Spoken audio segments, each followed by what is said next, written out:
সম্মানিত বন্ধুগণ, আসসালামু আলাইকুম। দূরে কাছে দেশে অথবা দেশের বাইরে থেকে প্রাণপ্রিয় বন্ধুরা ঠিক এই মুহূর্তে যে যেখান থেকে বাস্তব জীবনের গল্প শোনার জন্য আমার সাথে জয়েন করেছেন, আমি আপন আর যে আপন জীবনের গল্পের 944তম পর্বে আপনাকে বরাবরের মতো স্বাগতম জানাচ্ছি। বন্ধুগণ, আজ আমি আপনাকে শোনাবো খুলনার ছেলে মোহাম্মদ এনামুলের জীবনের হৃদয় কাঁপানো, তাজ্জব হয়ে যাওয়ার মতো এক বাস্তব জীবন কাহিনী। বন্ধুগণ, আজকের গল্পের টাইটেল যে মানুষ না হয়েও ভিন্ন রূপে 3 স্বামীর সংসার করে গেলেন এক নারী। আমাদের গল্প আজকে যাকে ঘিরে মূল টার্গেট যে সেই নারী, এবং এই নারী আদৌ মানুষ কি অন্য কিছু আমি সেটা বলতে পারছি না। আপনারা গল্প শুনলে বুঝতে পারবেন যে এই নারী আসলে মানুষ ছিল নাকি অন্য কিছু। তবে এই গল্পটা থেকে আপনি আজ অনেক বড় কিছু শিখতে পারবেন, যে শিক্ষা যদি আপনি কাজে লাগাতে পারেন আপনার সারাটা জীবন, আপনার ভবিষ্যৎ জীবনটা সম্পূর্ণ পাল্টে যেতে পারে। গল্পের প্রসঙ্গে শিক্ষণীয় একটা ছোট্ট কথা বলি। এক বাবার অলস এক সন্তান ছিল। এই সন্তান কোনো কাজকাম করতো না, বেকার বোবো করে সারাদিন ঘুরে বেড়াতো। বাবা তার সন্তানটাকে নিয়ে খুব টেনশন করে, সবসময় কান্নাকাটি করে এবং ভাবে আজ যদি আমি মরে যাই তাহলে আমার সন্তানের কী হবে, সে খাবার কোত্থেকে পাবে, সে তো কোনো কাজ করে না। দিনরাত এরকম পার হতে হতে একটা সময় ওই বাবা অনেক অসুস্থ হয়ে গেল, বৃদ্ধ হয়ে গেল, মরার জন্য বিছনায় পড়ে গেল। শয্যা সহিত ওই বাবার পাশে সন্তান বসে বসে তখন কান্না করছে। বাবা জানে, বাবা বুঝতে পারে যে বাবার আর বেশি সময় নাই, সে চলে যাবে। ঠিক সেই মুহূর্তে এ বাবা সন্তানের হাত ধরে বলল, আমি মরে গেলে তুই বিপদে পড়বি না, তুই কান্না করিস না, আমি তোর জন্য অনেক হীরা মানিক রেখে গিয়েছি। সন্তান তখন খুব আগ্রহের সহিত ওই বাবাকে জিজ্ঞেস করলো, কোথায় কোথায় তোমার ওই হীরা মানিক রত্ন? বাবা তখন আঙ্গুল দিয়ে দেখিয়ে দিল যে ওই যে জমিটা দেখতে পাচ্ছিস, আমি এই জমির নিচে এই জমির মাটির নিচে আমি তোর জন্য অনেক সয় সম্পত্তি অনেক ধরনের হীরা মানিক স্বর্ণ রূপা রেখে গিয়েছি। জমিটা তুই একটু খনন করলে এগুলো পেয়ে যাবি। এবং যথারীতি এই কথা বলার পরে বাবা তখন মারা গেল। সন্তান ভীষণ কান্নাকাটি করে বাবার দাফন কাফন করলো। পরের দিন থেকেই কোদাল হাতে নিয়ে সন্তান মাঠে চলে গেল। বাবার দেখিয়ে দেওয়া জমিতে সন্তান তখন খনন করতে শুরু করলো, কারণ বাবা তো বলেছে এখানে রত্ন আছে, এখানে সোনা আছে, রূপা আছে। সন্তান জমি খনন করছে, একটার পর একটা গর্ত করছে, একটার পর একটা গর্ত করছে, কিন্তু এত গর্ত সন্তান করলো, দীর্ঘদিন কাজ করার পরেও ওই মাটির নিচে সন্তান কোনো রকমের হীরা মানিক রত্ন কোনো কিছুই পেল না। একটা পর্যায়ে সন্তান ব্যর্থ হয়ে ওই জমি থেকে ফিরে আসবে। আসার সময় চিন্তা করলো, যেহেতু জমিটা খনন করেই ফেলেছি, খালি রেখে লাভ কি, কিছু বীজ লাগিয়ে দিই। সন্তান তখন তার হাতের কিছু বীজ জমির মধ্যে ঢেলে দিল, এবং মুহূর্তের মধ্যে ওই বীজগুলো থেকে ফসল গাছ বেরোতে শুরু হলো। একটা সময় অনেক সবজি হলো। সন্তান সেই সবজি বিক্রি করলো, বিক্রি করাতে আর অনেক টাকা লাভ হলো। সে পুনরায় এই জমিতে আবারও চাষ করতে শুরু করলো। এক পর্যায়ে দেখা গেল এই জমি দিয়ে সন্তান অনেক টাকার মালিক হয়ে গেল। তখন সন্তান নিজেই বুঝতে পারলো যে তার বাবা যেই স্বর্ণ রূপার কথা বলেছে, যে গয়না, যেই হীরা মানিকের কথা বলেছে, আসলে সেই হীরা মানিক ছিল তার ওই ফসল, তার ওই জমির ফসল। এটিও হচ্ছে বড় কথা। যাই হোক, আমি কথা বাড়িয়ে সামনের দিকে না যাই। এই গল্পটা এরকম না, কিন্তু এই গল্পের মাঝে কেমন জানি ওই গল্পের একটা রেশ আমি পেয়েছিলাম, যার জন্য আপনাদের এই গল্পটা শোনালাম। আশা করব শুরু থেকে শেষ পর্যন্ত খুলনার ছেলে মোহাম্মদ এনামুলের জীবনের গল্প জুড়ে আপনারা আমার সাথেই থাকবেন, এবং গল্প শেষে এনামুলকে ঠিক আপনার মতো করে একটা মন্তব্য কমেন্ট বক্সে লিখবেন। ধন্যবাদ সবাইকে। সম্মানিত বন্ধুগণ, আসসালামু আলাইকুম। আমার নাম মোহাম্মদ এনামুল হক, আমার বাড়ি খুলনা। বন্ধুগণ, আমি আমার জীবনের গল্পটা শুরু করার শুরুতে আপনাদেরকে আমার পরিবারের বিষয়ে জানিয়ে রাখি। আমার পরিবারে আমি আছে, আমার বাবা আছে, মা আছে, তাছাড়া রয়েছে আমার দাদা দাদি সহ আমার বড় 2টা বোন। আমরা টোটাল 2 বোন 1 ভাই। আমাদের পরিবারটা খুলনা শহরের অনেক দূরে। কোনো এক খাল ঘেঁষে এক ছোট্ট গ্রামের নিম্ন মধ্যবিত্ত পরিবার। আমার বাবা পেশায় একজন জেলে। আমি খুব ছোটোবেলা থেকে দেখে আসছি আমার বাবা খালে বিলে নদীতে মাছ ধরে এবং সে মাছ বিক্রি করে। এছাড়াও আমার বাবা সুন্দরবনে মধু আহরণ করে। যদিও একবার আমার বাবা বাঘের তাড়া খেয়েছিল, বাঘ আমার বাবাকে তাড়া করেছিল। বাঘের ওই তাড়া খাওয়ার পরে এরপর থেকে আমার বাবার সুন্দরবনে মধু আনার জন্য যায় না, কিন্তু সুন্দরবনের পাশে থাকা খাল বিলের মধ্যে আমার বাবা মাছ ধরে এবং মাছ বিক্রি করে খুব কষ্ট করে পরিবারটাকে চালাচ্ছে। আমার মাও যথেষ্ট পরিমাণের ভালো একজন দিনদার মহিলা ছিল। আমার মাও আমার বাবার পাশাপাশি আমাদের পরিবারের জন্য হাতের অনেক টুকিটাকি কাজ করতো, যা দিয়ে আমাদের পরিবারটা অনেক সুখে শান্তিতে আমার ছোটোবেলার দিনগুলো কাটায়। এমন করে দিনগুলো পার হতে হতে একটা পর্যায়ে প্রায় আমি অনেকটাই বড় হই। আমার বড় ২টা বোন তখন একেবারে যুবতী। আমার বাবার জমানো যে টাকাগুলো ছিল, বাবার ওই জমানো টাকা দিয়ে আমার বাবা আমার বড় ২টা বোনকে লাগাতার বিয়ে দিয়ে দেয়। আমার বড় ২টা আপুর বিয়ে হয়ে যাওয়ার পরে পরিবারের মধ্যে তখন আমি থাকি। আমার আসলে তেমন কোনো প্রাতিষ্ঠানিক শিক্ষা নাই। স্কুলে খুব কম পড়াশোনাই করেছিলাম এবং এরপর থেকে বাবার সাথে আমি খালে বিলে মাছ ধরার কাজই করতাম। একটা পর্যায়ে চিন্তা করলাম যে কিছু একটা আমি করব। আমি তখন প্রায় অনেক বড়, আমার বয়স তখন ১৯ থেকে ২০-এর কাছাকাছি। এত বড় টাগরে একটা জোয়ান খালে বালে গিয়ে মাছ ধরি, মানুষ আমাকে মাচ্চা বলে ডাকে। এই জিনিসটা শুনতে আমার কাছে ভালো লাগতেছিল না, যার জন্য আমি চিন্তাভাবনা করলাম যে আমি অন্য কোনো একটা কিছু করার চেষ্টা করব। কিন্তু অন্য কি করব তেমন কিছু আমার হাতের কাছে আমি পাচ্ছিলাম না। একটা পর্যায়ে আমি ভাবলাম যে না, এভাবে তো আর চলা যায় না, আমি ভিন্ন কিছু একটা করব, দেন আমি কোনো ব্যবসা বাণিজ্য করব। ভেবেচিন্তে দেখলাম ব্যবসা বাণিজ্য করতে মোটামুটি অনেক টাকা লাগবে। আমার বাবা মা উভয়ের পক্ষে আমাকে ব্যবসা করার জন্য এত টাকা দেওয়া সম্ভব নয়। আমাদের পরিবারের এত টাকা নাই। ভাবলাম ব্যবসা যদি করতে না পারি তাহলে কি করব।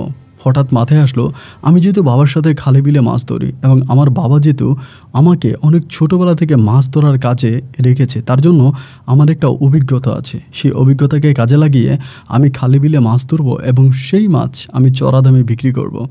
এটাই তখন আমার টার্গেট হয়ে পড়লো যে আমি মাছ ধরবো কিংবা মাছ দিয়েই আমি কোনো ব্যবসা বাণিজ্য করব।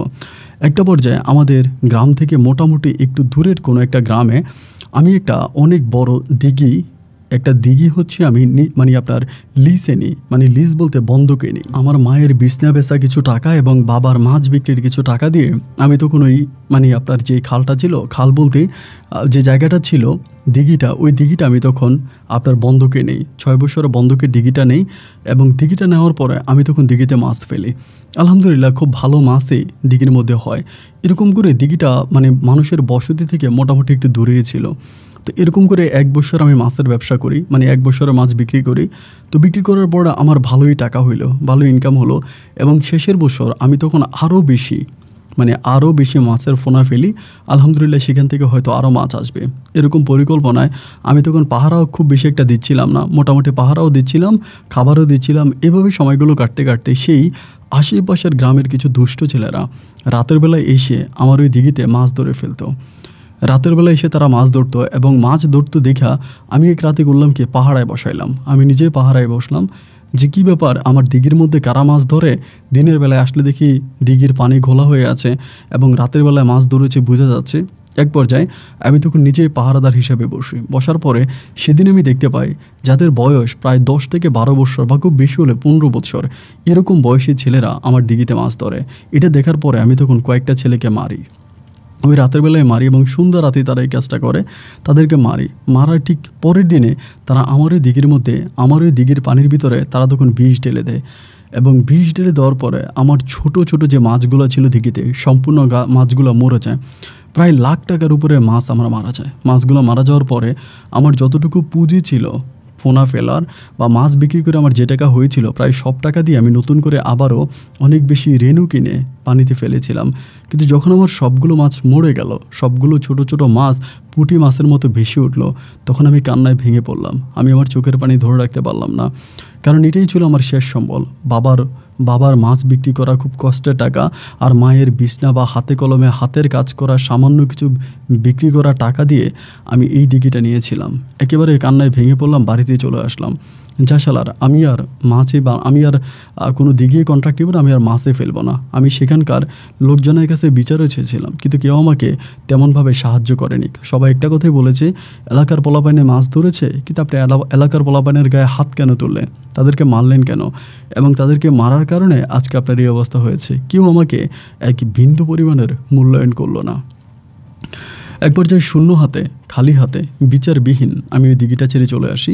এরপর থেকে আমি আর দিঘিতে কোনো মাছ ফেলি না। কিন্তু 5 বছরে যে আমি দিঘিটা লিজে নিয়েছিলাম, বন্ধকে নিয়েছিলাম, সে 5 বছরে বন্ধকের টাকাও কিন্তু ওই লোকের কাছে পড়ে আছে। আমি দিঘিতে মাছ ফেলি আর না ফেলি, সে কিন্তু আমাকে টাকা আর ফিরিয়ে দিবে না। আমি তার কাছ থেকে টাকা আর ফিরিয়ে পাচ্ছিলাম না। তখন মানসিকভাবে অনেকটা ভেঙে পড়লাম, কান্নাকাটি করতেছি, কি করব না করব কোনো কিছুই বুঝতে পারছিলাম না। সময়গুলো তখন দুঃখ, কষ্ট আর ভীষণ যন্ত্রণায় কাটতেছে। ভেবে কুল পাচ্ছিলাম না যে আমার ঠিক এই মুহূর্তে কি করা উচিত। এভাবে সময়গুলো কাটতে কাটতে আমি বেশিরভাগই বাড়িতে বসে থাকতাম। এক পর্যায়ে আমার বাবার হাঁপানি রোগ দেখা দেয়। বাবার যখন হাঁপানি রোগ হয়, আমার বাবা তখন আর খালে বিলে মাছ ধরতে যেতে পারে না। আমার বাবার তখন ভীষণ দুঃখের দিন কাটতে থাকে। পরিবারের খাবার আমি জোগাড় করতে পারি না। আমিও তখন খুব বিপাকে পড়ে যাই। হঠাৎ করে মনে হলো, আমি যদি বাবার সাথে মাছ ধরি বা মাছ ধরে মাছ বিক্রি করি, তাহলে মানুষ আমাকে মাচ্চা বলে ডাকবে, অথবা মানুষ আমাকে জেলে বলে ডাকে। আমার এই জিনিসগুলো শুনতে ভালো লাগে না। কারণ আমাদের এলাকাতে ওই সময় হিন্দু লোকেরাই বেশি মাছ ধরতো, তারাই বিক্রি করতো মাছটা, তারাই করতো, তারা ধরতো, তারা বিক্রি করতো। মুসলমান খুব বেশি একটা মাছ ধরতো না। তো এই জন্য অনেকে আমাকে হিন্দু বলেও ডাকতো। এই জন্য আমার কাছে খুব খারাপ লাগতো।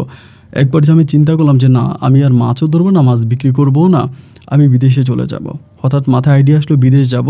তো সেই সময় বিদেশ যাব এই কথাটা বলা মানেই হচ্ছে একটা রাজকীয় ব্যাপার। কারণ আমাদের এলাকাতে তেমন কোনো বিদেশি লোক ছিল না, সবাই দেশে থাকতো।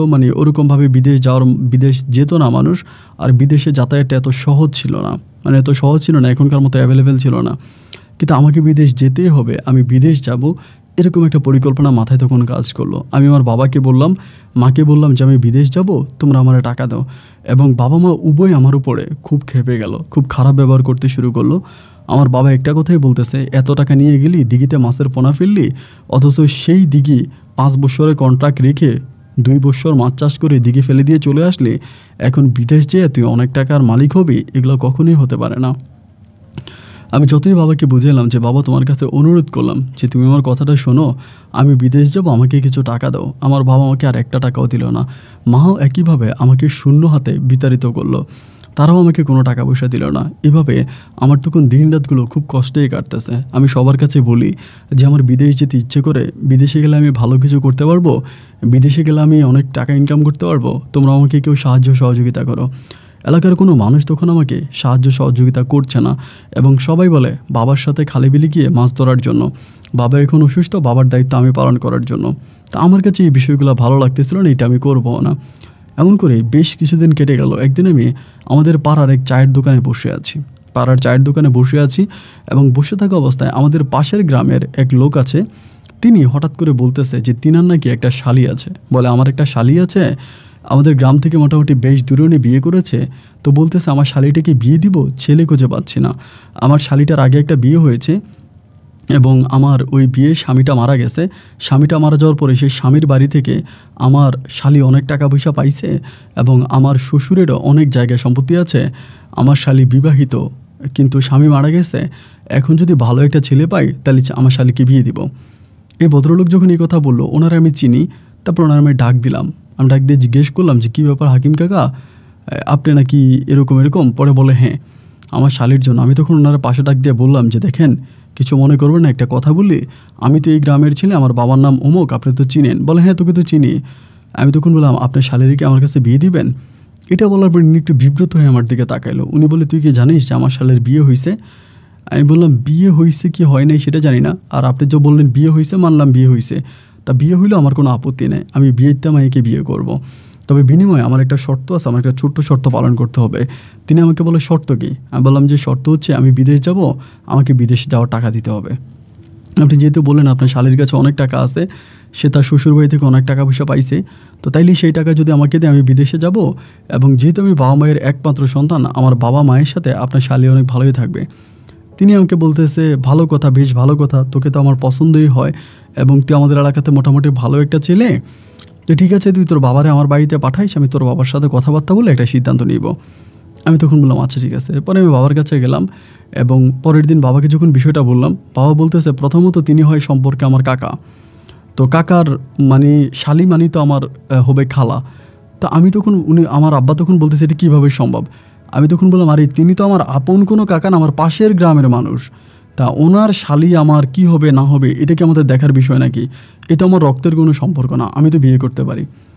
আমার আব্বা তখন যাবে না, আব্বা বলতেছে, বিয়েটা মেয়ে ভালো হবে না, আমাকে বিয়ে করাবে না। আমি তখন বললাম, আব্বা ভালো হবে, মেয়েটাকে বিয়ে করব, আপনার কাছে অনুরোধ করতেছি, প্লিজ আব্বা, আপনি আমার কথা শোনেন। এমনভাবে আব্বাকে বুঝাইলাম। বুঝানোর এক পর্যায়ে মাও তখন বললো, যেহেতু ছেলে এরকম পাগলামি করতেছে, আর তারা যেহেতু টাকা দেওয়ার জন্য রাজি হয়েছে, আমাদের তো আর সামর্থ্য নাই, আমরা যে টাকা দিয়ে ছেলেকে বিদেশে পাঠাবো এই সামর্থ্য তো আর আমাদের নাই। তো মেয়ের পরিবার থেকে যদি ওকে বিদেশে যাওয়ার টাকা দেওয়া হয় তাহলে আপনি ওই মেয়েকে বিয়ে করান। এই কথা আমার আব্বাকে আমার মা তখন বলল, এবং মায়ের কথা শোনার পরে এর পরের দিন আমার বাবা তখন ওই হাকিম কাকাকে নিয়ে ওনার শ্বশুরবাড়ির উদ্দেশ্যে রওনা দিল মেয়ে দেখার জন্য। এবং মেয়ে দেখে আসলো, দেখে এসে আমার বাবা কেমন জানি মন মারতেছে, আমাকে বলতেছে তুই কি মেয়েকে দেখছিস? আমি বললাম দেখি নাই। আমার আব্বা বলে আগে তুই দেখে আয়, দেখ যে তোর পছন্দ হয় কিনা, এরপর আমি কথা বলবো। আমি বললাম তুমি দেখছো না? আমার আব্বা বলে আমি দেখছি, এই জন্যই তো আমি তোকে পাঠাইলাম, তুই যা। পরে আমার আব্বার কথা মতো আমি তখন পরের দিন আবারও গেলাম পুনরায় মেয়ে দেখার জন্য, এবং মেয়ে দেখলাম। কিন্তু দেখে আমার কাছে যেটা মনে হলো যে মেয়েটার স্বাস্থ্য একটু বেশি, অনেকটাই মোটা, তবে বয়স্ক, একদম যে খারাপ তাও কিন্তু না। পরে মেয়ে দেখলাম, দেখার পরে বাড়িতে আসলাম। আসার পরে বাবা আমার জিজ্ঞেস করলো কী হলো, মেয়ে দেখছিস? আমি বললাম হ্যাঁ দেখলাম। বাবা আমাকে বলে তোর পছন্দ হয়েছে? আমি বললাম হবে না কেন, আমার পছন্দ হয়েছে। বাবা আমাকে তখন বললো যে দেখ, বিয়েটা মানুষের জীবনে একবারই হয়, মানুষ কিন্তু বারবার বিয়ে করে না। এখন তুই বিয়ে করবি, মেয়ে পছন্দ হবে না, 2 দিন পর কিন্তু তুই ছাড়তে পারবি না। কারণ মেয়ের যে পরিবার বা মেয়ের বাবা মা যেরকম মানে ডাঁটওয়ালা লোক, ওদের সাথে কিন্তু আমরা পারবো না। সুতরাং বিয়েটা করার সময় একটু ভেবেচিন্তে তুই বিয়েটা কর, এবং প্রয়োজনে তুই আর একটু সময় নে। আমি বললাম যে আমার সময়ের কোনো প্রয়োজন নেই, আমি এই মেয়েকে বিয়ে করব। মেয়েও আমার দেখে খুব পছন্দ হয়েছে।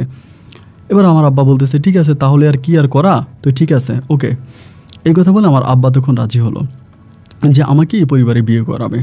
তো বিয়ের কথাবার্তা মানে দিন তারিখও মোটামুটি প্রায় ঠিক হয়ে গেছে। আপনার বিয়ের কথাবার্তা মোটামুটি ঠিক বিয়ের প্রায় 3 দিন আগে হঠাৎ করে ওই মেয়ের বাড়ি থেকে কে একজন এসে জানি আমার আব্বাকে কি জানি কি বলছে, মানে মেয়ের পরিবার সম্বন্ধে কি জানি কি বলছে আমি জানি না। এইসব গ্রামের বাড়ি তো, গ্রামের বাড়িতে ধরেন একটা বিয়ে হইলে অনেক খোশ করে, মানে আয়শা বলে যে এরকম পাশের গ্রামের বা পাশের বাড়ির মানুষ তাদের যে শত্রু আছে তারাই সে অনেক কথাবার্তা বলে।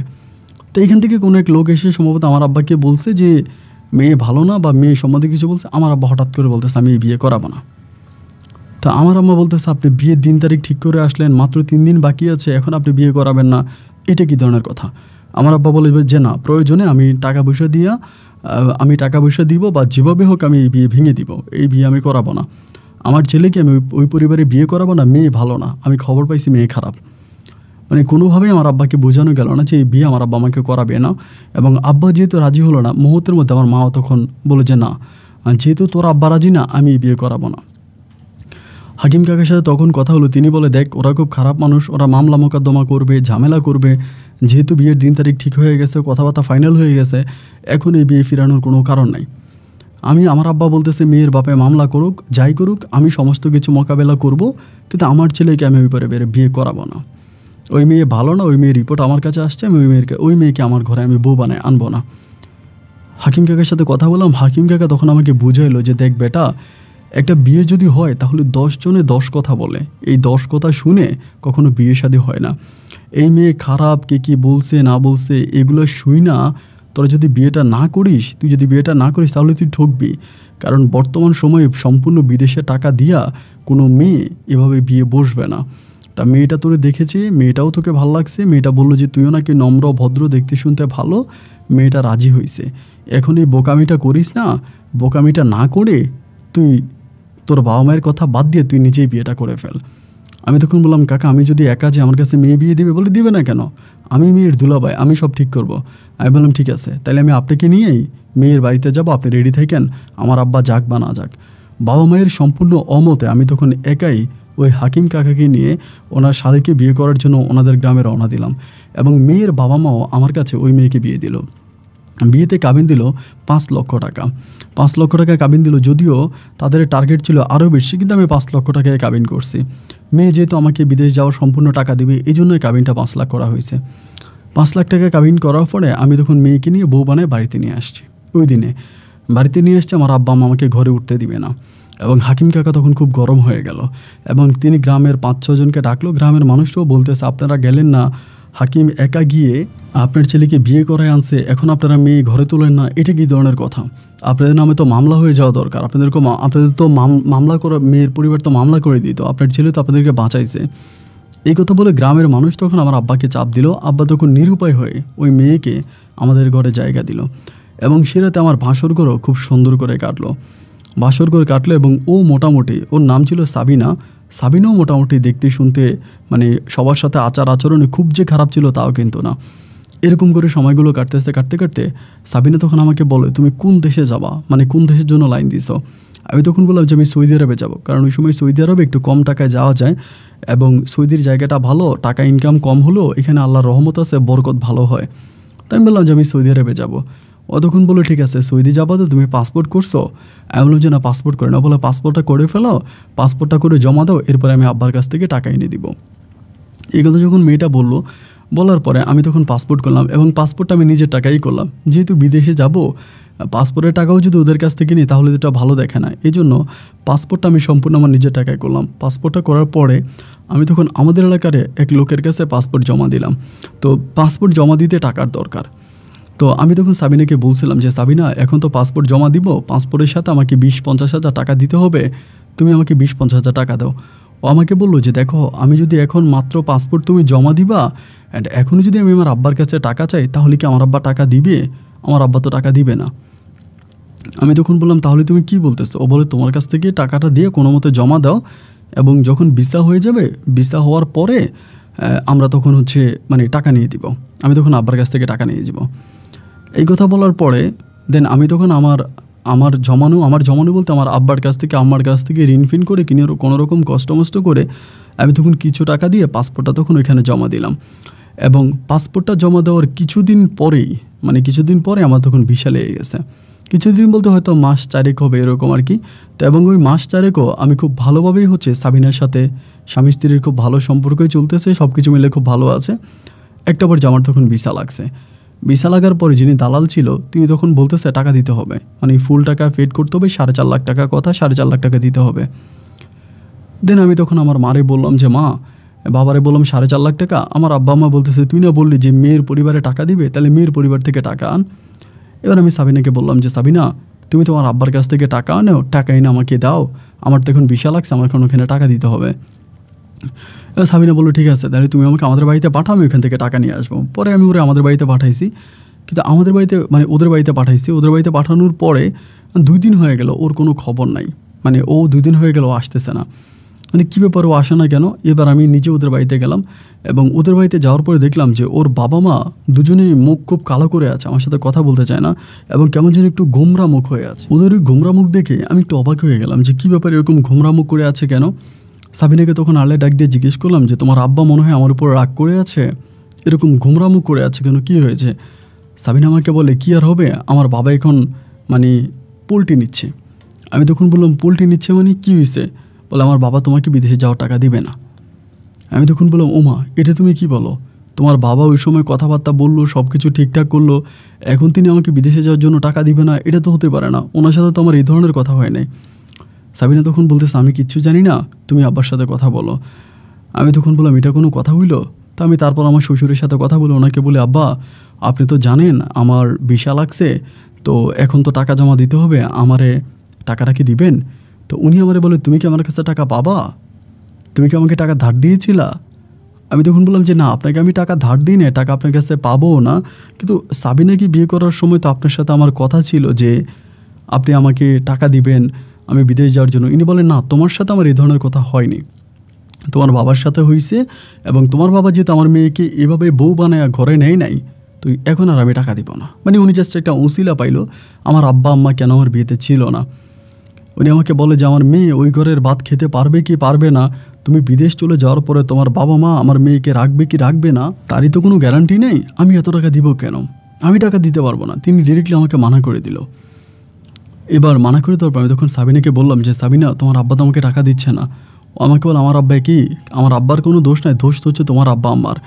তোমার আব্বা আম্মার সাথে আমার আব্বা আম্মার কথা হয়েছে, তুমি বিদেশ যাওয়ার সময় তারা টাকা দিবে, সমস্ত কিছু কথাবার্তা ঠিকঠাক মতো হলো, কিন্তু বিয়ের দিন কেন তোমার আব্বা আম্মা আসলো না? কেন তুমি চুরি করে আমাকে বিয়ে করে নিলা? এখন তো আমার বাপ মায়ের মনে প্রশ্ন যে তুমি বিদেশ চলে যাওয়ার পরে আমি তোমার বাবা মায়ের সাথে ভাত খেতে পারবো কিনা, থাকতে পারবো কিনা, এ বিষয় নিয়ে তো আমার বাবা মা খুব টেনশনে আছে, যার জন্য তারা কোনোভাবেই এটা অ্যাকসেপ্ট করতেছে না এবং তারা কোনোভাবেই মানে এখন তোমাকে এত টাকা দিবে না। তো রাতটা কোনো মতো শ্বশুরবাড়িতে কাটাইলাম। পরের দিন আমি তখন আমার বউ নিয়ে বাড়িতে আসলাম। বাড়িতে এসে আব্বা আমার সাথে ঝগড়া লেগে গেলাম, মানে তুমুল রকম ঝগড়া লেগে গেলাম যে হ্যাঁ তোমরা ওই সময় আমার বিয়েতে গেলা না কেন? তোমাদেরকে এত করে বললাম তোমরা চলো, তোমরা গেলা না, তোমরা আমার বিয়ে করে আনলা না। আমার মা তখন বলে আমরা না হয় তোর বিয়ে করে আনি নাই, কিন্তু তুই তো বিয়ে করে আসছিস এবং মেয়ের সাথে তো তোর কথা হয়েছে এবং মেয়ে তো বলছে তোরা টাকা দিবে, তাহলে তুই মেয়ের কাছ থেকে টাকা নে। পরে আমি সাবিনারে বললাম যে সাবিনা, তোমার আব্বাকে তুমি প্রেশার দাও, এবং তোমার আব্বার তো আর টাকা না, টাকা তো তোমার। ও বলে হ্যাঁ, আমার শ্বশুরবাড়ি থেকে আমি টাকাটা পাইছিলাম, পাওয়ার পর আমি টাকাটা আব্বার কাছে দিয়ে রাখছি, আব্বার কাছে টাকাটা আছে। এখন আমার আব্বা যদি না দেয় তাহলে আমি কী করতে পারি তুমি বলো। হ্যাঁ, এদিক দিয়ে ধরুন আমার ভিসার যারা হচ্ছে আমার ভিসা লাগাইছে, এরা টাকার জন্য বারবার ফোন দিতে আসে, কারণ এদের ভিসার মেয়াদ চলে যাচ্ছে, টাকা দিতে হবে, আমার ফ্লাইট করতে হবে, এদের মাথায় তো অনেক টেনশন। এদিক দিয়ে সাবিনারে বলতেছি যে প্লিজ তুমি আমার টাকা দাও, তোমার কাছে অনুরোধ করতেছি আমার টাকা দাও। ও আমাকে বলে আমার বাবা যদি টাকা না দেয় তাহলে আমি দিব কোত্থেকে। এবং ও বারবার আমার আব্বা আম্মাকে ব্লেম দিচ্ছে যে আমার আব্বা আম্মার দোষ, আমার আব্বা আম্মা কেন বিয়েতে গেল না, আমার আব্বা আম্মা যদি আমার বিয়েতে যাইতো তাহলে তো আর আজকে এই সমস্যাটা হতো না, আজকে তো এই সমস্যার সম্মুখীন হওয়া লাগতো না। আমার আব্বা আম্মা গেল না কেন, আমার আব্বা আম্মার দোষের কারণে আজকে সাবিনার পরিবার টাকা দিচ্ছে না। এটা হচ্ছে সাবিনার কথা। এবার আমি ঘরের মধ্যে ভাঙচুর শুরু করলাম, যতটুকু পাগলামি করা দরকার করা শুরু করলাম, এবং প্রচুর পরিমাণের পাগলামি শুরু করছি। আমার আব্বা আম্মা তখন চিন্তা করলো যে একে তো আমি তাদের একমাত্র সন্তান, তারপরে ভিসাটা হয়ে গেছে, এখন যদি আমি না যাই তাহলে যেই টাকা আগে দিয়েছি সেই টাকাও মায়ের। যার জন্য আমার বাপ মা তখন কী করলো, একদম নিরুপায় হয়ে তারা তখন মানুষের কাছ থেকে ঋণ ফিন করে, এবং আমাদের তো আসলে তেমন কোনো ফসলি জমি ছিল না, যেটুকুন জায়গা ছিল ততটুকুন আমাদের মানে ঘরের বিটাটাও তা আমার আব্বা আম্মা তখন বন্ধক দিল। ঘরের বিটাটা বন্ধক দিয়ে অল্প কিছু টাকা পাইছি, সেই টাকা দিয়ে ওই টাকাটুকু মিলিয়ে মানুষের কাছ থেকে ঋণ টিন করে এরপরে আমাকে 20 টাকা জোগায় দিল। আমার শ্বশুরবাড়ি থেকে আমাকে 1 টাকাও দেওয়া হলো না, শ্বশুরবাড়ি থেকে 1 টাকাও দিল না। এবং এই টাকা জমা দেওয়ার পরে একটা পর্যায়ে আমার তখন মানে ফ্লাইট করা হলো, এবং আমি ফ্লাইটে অনেক রাগ অভিমান করে আমি তখন সৌদি আরবের উদ্দেশ্যে রওনা দিলাম। আলহামদুলিল্লাহ আমি সৌদিতে চলে গেলাম, এবং যাওয়ার পরে ভালোই টাকা ইনকাম করতেছি, এবং যে কোম্পানিতে আমাকে নিয়ে যাওয়ার কথা ছিল সেম একই কোম্পানিতে নিয়েছে, আমার তেমন কোনো সমস্যা হয়নি। অন্যরা হয়তো কোম্পানির কথা বলে একটা কোম্পানি দেয় আরেকটা, অনেক বিপদ বা সম্মুখীন হতে হয়, আমার তেমন কিছুই হয়নি।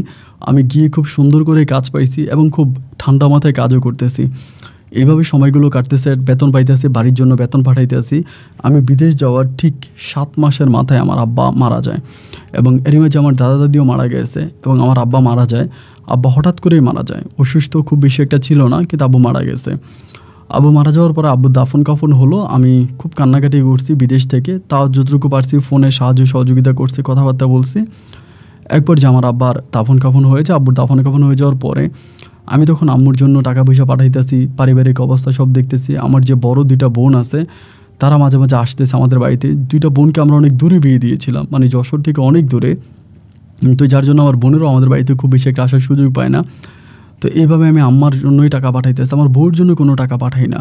সাবিনার উপরে মোটামুটি আমার একটু রাগ আছে, তো সেই রাগের জন্য আমি আসলে সাবিনার জন্য খুব বেশি টাকা পয়সা পাঠাই না। যে আমাকে বিদেশে আসার সময় টাকা দিল না, দিবে বলে দিল না, ওইটার উপরে একটু রাগ করে আমি সাবিনাকে টাকা ঢুকে দিই না।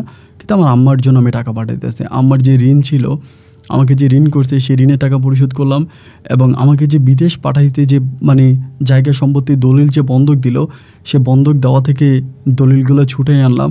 মোটামুটি যা যা করা দরকার ছিল আমি সব কিছু খুব সম্পূর্ণ ভালোভাবেই করছি। এবং এক পর্যায়ে এভাবে সময়গুলো কাটতে কাটতে সাবিনা তখন মানে আমার আম্মার খুব যত্ন করে, আমার আম্মার অনেক টেক কেয়ার করে। আমি আম্মাকে জিজ্ঞেস করি, আম্মা আমাকে বলে আমার 2টা মেয়ে আমার জন্য যা করতো সাবিনা আমার জন্য একাই তা করতেছে। আমার যত্নাত্নি করা, আমার খোঁজ খবর নেওয়া, আমার টেক কেয়ার করা থেকে শুরু করে সারা রাত আমার পা মেসেজ করে দেওয়া, আমাকে অনেক আদর করে, নিজের মায়ের মতো করে আমাকে আদর করে। এই কথাগুলো শোনার পরে, আমার মায়ের এই কথাগুলো শোনার পরে আস্তে আস্তে সাবিনার উপর যে আমার একটা রাগ ছিল, একটা ক্ষোভ ছিল, এবং সেই রাগ ক্ষোভটা আস্তে আস্তে মানে লাগাব হয়ে গেল আর কি। ওর উপর আমার অতটা রাগ ক্ষোভ নাই, যেহেতু আমার মাকে মোটামুটি মাকে মায়া করছে, দয়া করছে, বা মায়ের জন্য ও এটা করছে, তো ঠিক আছে, আমি আর কোনো রাগ অভিমান কোনো কিছু বুকে পুষে রাখলাম না। আমি সব কিছু বলে সাবিনার সাথে প্রায় 1 বছরের মাথায় ঠিক হয়ে গেলাম। তো 1 বছরের মাথায় ঠিক হলেও আমি কিন্তু সাবিনার জন্য টাকা ঢুকা পাঠাই না, খুব বেশি একটা পাঠাই না, আমার আম্মার জন্যই পাঠাই। এভাবে প্রায় 2 বছর কেটে গেল, এবং 2 বছর কেটে যাওয়ার পরে আমি তখন চিন্তা ভাবনা করলাম যে ছুটিতে যাব, দেশে ছুটিতে যাব। তো সাবিনা আমাকে বললো যে কিছু এখন আসার দরকার নাই, কয়েকদিন পরে বিল্ডিংয়ের কাজ ধরো, ঘরের কাজ ধরো, তখন আইসো, এখন আর আসার প্রয়োজন নাই, এখন তুমি থাকো। সাবিনার কথা শুনে আমি তখন আর ছুটিতে গেলাম না। ছুটিতে না গিয়ে আমি তখন থেকে গেলাম সৌদি আরবে, এবং 2 বছর সামথিং কয়েক মাসের মাথায় হঠাৎ করে আমার আম্মা একদিন মাথা ঢুলে পড়ে গেছে, মানে ঘরের দরজায় মাথা ঢুলে যখন পড়ে গেল, আম্মা খুব অসুস্থ হয়ে গেল। আমাকে সবাই ধরাধরি করে হসপিটালে নিল, এবং হসপিটালে নেওয়ার পর আম্মু দীর্ঘদিন প্রায় 1 সপ্তাহের মতো হসপিটালে ছিল, 1 সপ্তাহ হসপিটালে থাকার পরে আমার আম্মা বাড়িতে আসছে। বাড়িতে আসার পরে আমার আম্মার কন্ডিশন খুব বেশি একটা ভালো না, মানে সারাক্ষণে কাঁপাকাঁপি করে, এরপরে মানে আজে বাজে স্বপ্ন দেখে, খুব খারাপ একটা অবস্থার মধ্যে হয়ে গেল। এবং আমি তখন সাবিনাকে বললাম যে আমার আম্মাকে একটা ভালো কবিরাজ দেখাও। ও আমাকে বলে এখনকার মানুষ কবিরাজ ভালো হয় না, ডাক্তার দেখাবো। এই বলে সাবিনা তখন আমার আম্মাকে বিভিন্ন ডাক্তারের কাছে নিয়ে যাচ্ছে। এইখানে ওইখানে অনেক ভালো ভালো ডাক্তার আছে, ডাক্তারের কাছে নিয়ে যাচ্ছি। আমার এই পরীক্ষা ওই পরীক্ষা, এই টেস্ট ওই টেস্ট মিলে প্রতি মাসে আমার আম্মার পিছে প্রায় 60 থেকে 70 হাজার টাকার মতো আমার চলে যাচ্ছে। আমার আম্মাকে ডাক্তারে ঢাকায় রেফার করেছে, ঢাকায় নিতে হবে। খুলনা থেকে সাবিনা ঢাকাতে নেয়, ঢাকার হসপিটালে আমার আম্মাকে ভর্তি করায় রাখে। আমি যত টাকা ইনকাম করতেছি প্রায় সব টাকায় আমার আম্মার চিকিৎসার পিছনে ব্যয় হয়ে যাচ্ছে। দেখা গেল যে উল্টা আমার আরও মানুষের কাছ থেকে ঋণ করা লাগতেছে। আমি আর উল্টা মানুষের কাছ থেকে ঋণ করে সাবিনার জন্য টাকা পাঠাই এবং আমার আম্মার চিকিৎসা করি। আমার আম্মার চিকিৎসা করতেছে, আমার আম্মা ভালোই হয় না। কি মরণ রোগ যে আমার আম্মার হয়েছে একমাত্র আল্লাহই ভালো জানে। কোনোভাবেই আমার আম্মাকে আমি ভালো করতে পারতেছি না। আম্মু আর সুস্থই হচ্ছে না, অলওয়েজ কান্নাকাটি, এরকমভাবে টেনশন ডিপ্রেশনের মাঝে আমার সময়গুলো কাটতেছে। আল্লাহ তাআলার কাছে প্রার্থনা করি যে আল্লাহ তুমি একটু রহমত করো। আমি কাবা ঘরে গিয়ে কান্নাকাটি করি, আল্লাহর কাছে প্রার্থনা করি যে আল্লাহ রহমত করো, আমার মাকে তুমি রক্ষা করো। কিন্তু কোনোভাবে আমি আমার মাকে রক্ষা করতে পারতেছিলাম না। বাবা চলে গেল, দাদা চলে গেল, দাদি চলে গেল, এবার যদি মা চলে যায় তাহলে তো আমি আর মানতে পারবো না। তো মাই ছিল আমার শেষ ভরসা, আমার মাথার উপরের ছাতা, আমার মাথার উপরে বটগাছ। এরকম করে আমি তখন লাস্ট পর্যন্ত সাবিনাকে বললাম তুমি তো অনেক ডাক্তারের কাছে দৌড়াইছো, বাংলাদেশের কোনো ডাক্তার তো আর বাদ রাখো না। এরই মাঝে কিন্তু আমার প্রায় আম্মার চিকিৎসা বাবদ প্রায় 5-6 লাখ টাকার মতো চলে গেছে শুধু আমার আম্মার চিকিৎসার জন্য। কিন্তু কোনোভাবেই আমার আম্মার চিকিৎসার কোনো উন্নতি হলো না, আমার আম্মা ঠিক হলো না। একবার যে আমি সাবিনাকে বললাম যে তুমি একটা কাজ করো, তুমি একটা ভালো কবিরাজ দেখাও। আমার কাছে মনে হয় যে আমার আম্মার কবিরাজে কোনো সমস্যা হতে পারে, একটা ভালো কবিরাজ দেখাও যে আমার আম্মার কবিরাজে কোনো সমস্যা হয়েছে কিনা এটা তুমি একটু দেখো। পরেও বিভিন্ন কবিরাজের কাছে যাচ্ছে, এক কবিরাজের কাছে যা কবিরাজরা ডিমেন্ড করে 1 লাখ টাকা দিতে হবে, 1.5 লাখ টাকা দিতে হবে, আমার মায়ের উপর কালির নজর, এইটা ওইটা। আমি একদম শূন্য হয়ে যাই। দীর্ঘ 5টা বছর বিদেশ করি এবং এই 5 বছরে প্রায় সব টাকাই আমি আমার আম্মার চিকিৎসার জন্য ব্যয় করি। শেষ পর্যন্ত আমার মনে হয় আমি আম্মাকে বাঁচাইতে পারবো না। আমাকে গ্রামের মানুষ, এলাকার লোকজন এবং সবাই বলতেছে একটা কাজ করতে, বাড়িতে আয়, বাড়িতে এসে তোর মাকে শেষবার মতো একটু দেখে যা, তোর আম্মা মনে হয় বাঁচবে না, তোর আম্মার শারীরিক কন্ডিশন ভালো না, তোর আম্মা মনে হয় বাঁচবে না, তোর আম্মাকে এসে একটু দেখে যায়। এই কথা সবাই আমাকে বলতেছে। সবাই যখন এই কথা বলতেছে তো একদিন আমি তখন দেশে আসবো, আসার পরে আমি ঢাকা এয়ারপোর্টে নামলাম। আমার বউ এবং আমার মামা, আমার এক মামা আমাকে রিসিভ করতে যাওয়ার কথা ছিল, কিন্তু আমার মামা আমাকে রিসিভ করতে আসলো, আমার বউ আসলো না। মামারে বললাম কী ব্যাপার, আমার বউ আসলো না কেন? মামা বলে তোর বউ বাড়িতে, তোর আম্মা অসুস্থ, তো তোর আম্মা দেখাশোনা করতেছে, চল বাড়িতে চল। তো মামার মুখটা কেমন জানি অনেক গম্ভীর দেখলাম, মানে কথা বলে না, মনটা খুব খারাপ, এরকম একটা মানে ভাবসাব মামার মাঝে দেখতে পেলাম। তা এরকমটা কেন, আমি কখনো আমার মামাকে এতটা গম্ভীর দেখি নাই। মামা খুব চঞ্চল স্বভাবে, অনেক কথাবার্তা বলে, কিন্তু সেই মামা কেমন জানি হঠাৎ একটা চুপ হয়ে গেল, কোনো কথা বলতেছে না এবং কেমন জানি একটু গম্ভীর ভাব। আমি জিজ্ঞেস করলাম যে কী হয়েছে মামা, কোনো সমস্যা? তুমি হঠাৎ এরকমভাবে গম্ভীর হয়ে গেলা, কোনো কথা বলো না, কী হয়েছে আমার কাছে বলো। মামা কোনো কথাই বলতেছে না, শুধু আমাকে বলতেছে তুই বাড়ি চল, বাড়ি চললেই হবে। আমি এবার ভয় পেয়েছি যে আমার মা মরে গেছে কিনা। মামাকে বলি যে মামা আমার মায়ের কোনো কিছু হলো, আমার মা কি মরে গেল? মা বলে যে না, কিছুই হয় না, তুই টেনশন করিস না, তুই বাড়িতে আয়, বাড়িতে চল। এ বলে মামা তখন আমাকে বাড়ির দিকে নিয়ে গেল। আমি বাড়ি পর্যন্ত গেলাম এবং বাড়িতে যাওয়ার পরে দেখলাম যে না, আমার আম্মা সুস্থ আছে, মানে সুস্থ আছে বলতে শুয়ে আছে খাটে। আমি আমার পাশে গেছি, আম্মা আমার হাত ধরছে, কান্নাকাটি করতেছে। আমি আম্মুরে জ্বরে দিলাম, কপালে চুমো দিতেছি এবং মায়ের অবস্থা খুব খারাপ, মানে একদম অসুস্থ, এই সুখে একদম কাঠ হয়ে গেছে। এদিক সেদিক অনেক মানুষ আমাকে দেখতে আসছে, আমি এত বছর পরে বিদেশ থেকে আসলাম, সবাই আমার দেখাশোনা করার জন্য আসছে, সবাই কথা বলতেছে, কিন্তু আমি আশেপাশে কোথাও সাবিনাকে দেখতে পাচ্ছি না। একটা পর্যায়ে মামারে বললাম যে মামা সাবিনা কোথায়? এটা বলার পরে মামা তখন বেরিয়ে গেল। আমার ওই মামনি ঘরে ছিল, মামনির জিজ্ঞেস করলাম যে মামনি সাবিনা কোথায়? পরে বলে বলবনি, তুমি কাপড় চোপড় খোলো, ফ্রেশ হও। আমি কাপড় চোপড় করলাম, ফ্রেশ হলাম, আমাকে নাস্তা দিল, খাবার দিল, খাইলাম। অনেকটা সময় পেরিয়ে গেল কিন্তু আমি কোনোভাবে সাবিনার কোনো সন্ধান পেলাম না। মানে সাবিনা কোথায় গেল, সাবিনা নাই কেন, আমি কোনো কিছুই বুঝতে পারলাম না। একটা পর্যায়ে মা ও মামি দুজনে আমাকে বুঝাইলো যে তোর বউ পালায়ে গেছে গতকালকে রাতে। আমি তখন বললাম গতকালকে রাতে পালায়ে গেল, কার সাথে পালায়ে গেল? মামা বলতেছে দেখ, তোর বাড়িতে তো তোর মা আর তোর বউই থাকতো, এখানে তো তোর বাবা মারা যাওয়ার পরে তোর বোনেরাও তত একটা আসতো না, তারাও তাদের শ্বশুরবাড়ি নিয়ে ব্যস্ত ছিল। এখন কার সাথে কীভাবে পালায়ে গেছে এটা তো আর মামা বলতে পারি না, এটা আল্লাহই ভালো জানে। তো আমি কিরে ওর সাথে আমি এতদিন কথা বলতাম, ফোনে কথা বলতাম, কিন্তু কখনোই আমি ওর মাঝে খারাপ কোনো কিছু দেখি নাই, যে কোনো ছেলেকে নিয়ে টেনশন বা কোনো ছেলেকে নিয়ে ওর চিন্তাভাবনা বা কারোর সাথে ফোনে কথা বলে এরকম কোনো কিছুই কিন্তু আমি দেখি নাই। তাহলে যেদিন আমি বাড়ি আসলাম তার আগের দিনও পালায়ে গেল। আমি আসলে বুঝতে পারলাম না যে কীভাবে চলে গেল বা কী হলো। এবার আমি ওর কথা ভুলেই গেলাম, যেহেতু পালায়ে গেছে। ওর বাপ মাকে জানাইলাম, তারাও বলতেছে তারাও জানে না কার সাথে পালাইছে বা কোথায় চলে গেছে। এবার আমি নিজে আমার মাকে ডাক্তারের কাছে নিয়ে গেলাম। আমি নিজেও 3-4টা ডাক্তার দেখালাম, কিন্তু কোনোভাবেই কোনো ডাক্তারের আমি ভালো কোনো সুরাহার পেলাম না বা ভালো কিছু পেলাম না।